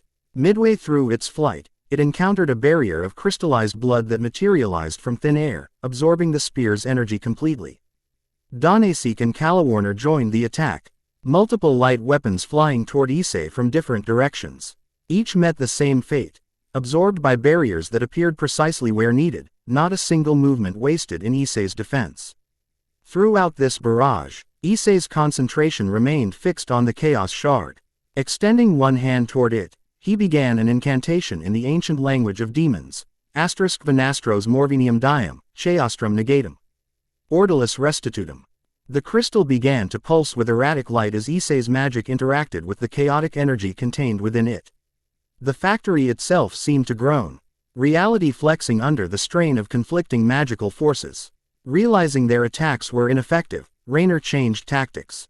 Kill the cultists, she ordered her companions. Their deaths will complete the ritual regardless of his interference. Danesic and Calawarner immediately redirected their attacks toward the fleeing humans. Light spears flew toward unprotected backs, only to Be intercepted by walls of shadow that rose from the floor with uncanny precision. I said, Issei repeated, his voice dropping to a dangerous register, this ritual ends now. With a final surge of power, he completed his spell. The chaos shard rose from the altar, suspended in midair as fractures appeared across its crystalline surface. Instead of the explosive release the fallen angels had intended, the chaotic energy contained within began to fold inward, collapsing upon itself in controlled implosion. The factory trembled as dimensional energies realigned. Where instability had been building, order reasserted itself, not through brute force, but through careful manipulation of the fundamental principles governing reality's boundaries. Within seconds, the chaos shard had been reduced to inert dust. Its dangerous potential completely neutralized. Silence fell over the factory as Issei turned his full attention to the three fallen angels, who now stood together in defensive formation. Their expressions a mixture of fear and defiance. You've failed, he stated simply. The ritual is disrupted, your tool destroyed, your followers scattered. Now you face judgment for trespassing in my territory and endangering those under my protection. Rainer's beauty twisted into something ugly as hatred contorted her features. We answer to the Grigori, not to some upstart claiming ancient titles. Actually, came a new voice from the factory entrance, you'll find that's not entirely accurate. All eyes turned to see a man in a yukata leaning casually against the doorframe, his black hair streaked with golden bangs. Despite his relaxed posture, power radiated from him in waves that rivaled even Issei's aura. Governor Azazel, Calawarner whispered, genuine fear entering her voice for the first time. The leader of the Grigori straightened, sauntering into the factory with the confidence of someone who feared nothing in creation. When Barakiel mentioned a new power-claiming territory in Kuo, I decided to investigate personally. Imagine my surprise when I also discovered 3 of my former operatives conducting unsanctioned rituals with forbidden artifacts. He stopped beside Issei, studying him with open curiosity. You must be the successor I've heard whispers about. Impressive work with that chaos shard. Controlled dimensional energy collapse rather than destructive dispersion. Most would have simply destroyed it and dealt with the fallout. Destruction is simple, Issei replied, echoing principles from Anos's memories. Control requires mastery. Zazel's eyes gleamed with intellectual interest. Indeed it does. He turned his attention to the 3 fallen angels, who now looked thoroughly trapped between 2 powers far greater than their own. As for you 3, consider yourselves disavowed from the Grigori, effective immediately. Governor, please, Rainer began, her voice taking on a pleading quality.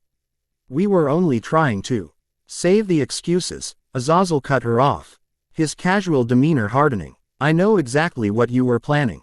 The Chaos Beast was merely a diversion for your true objective, the sacred gear bearer you've been stalking against explicit orders. He glanced at Issei.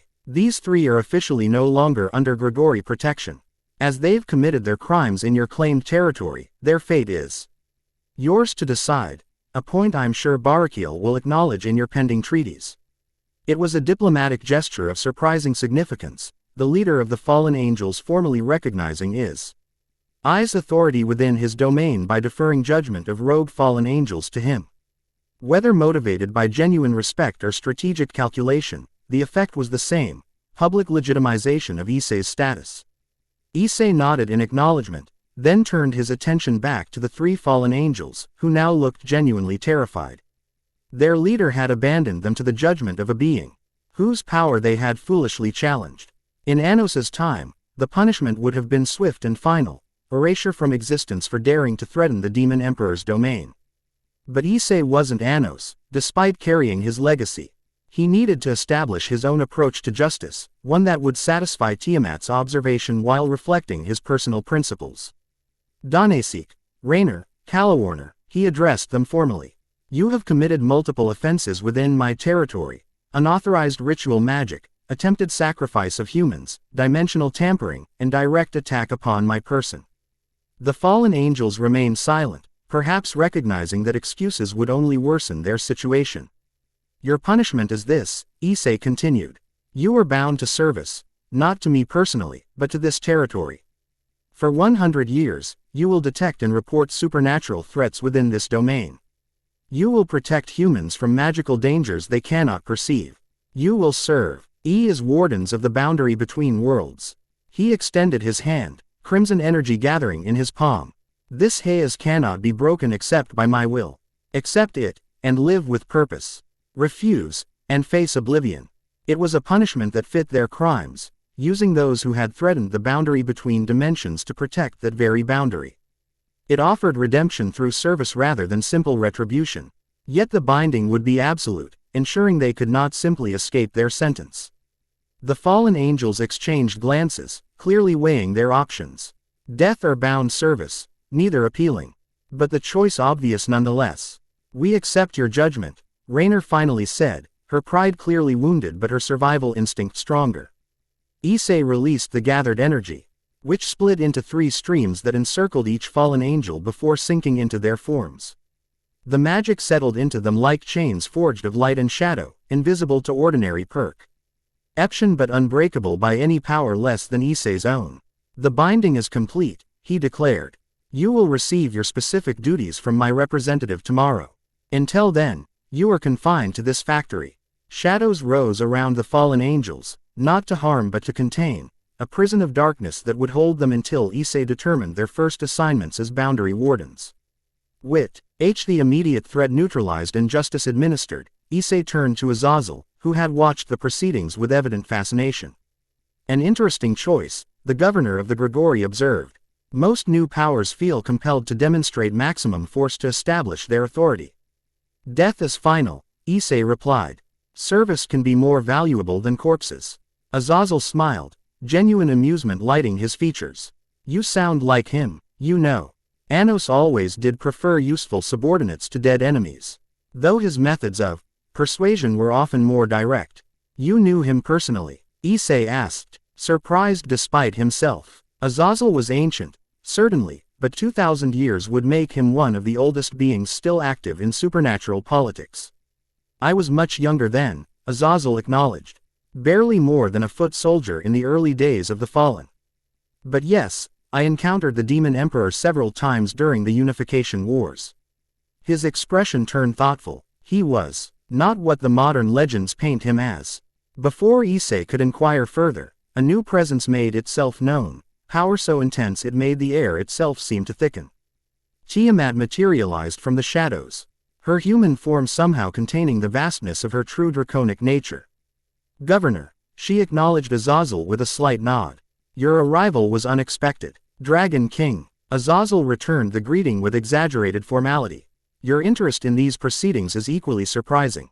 Since when does the Chaos Karma Dragon concern herself with territorial disputes among lesser beings?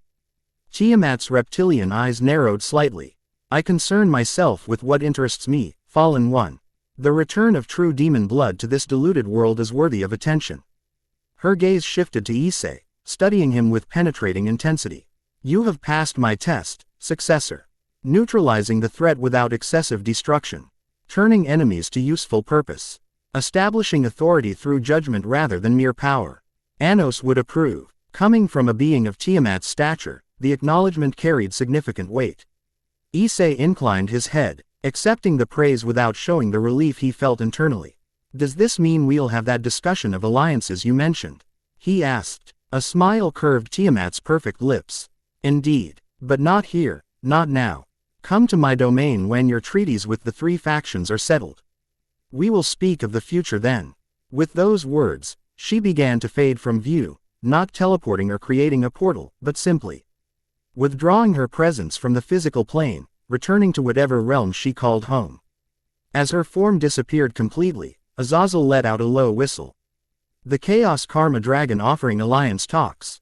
Now that's something I haven't seen in, well, ever.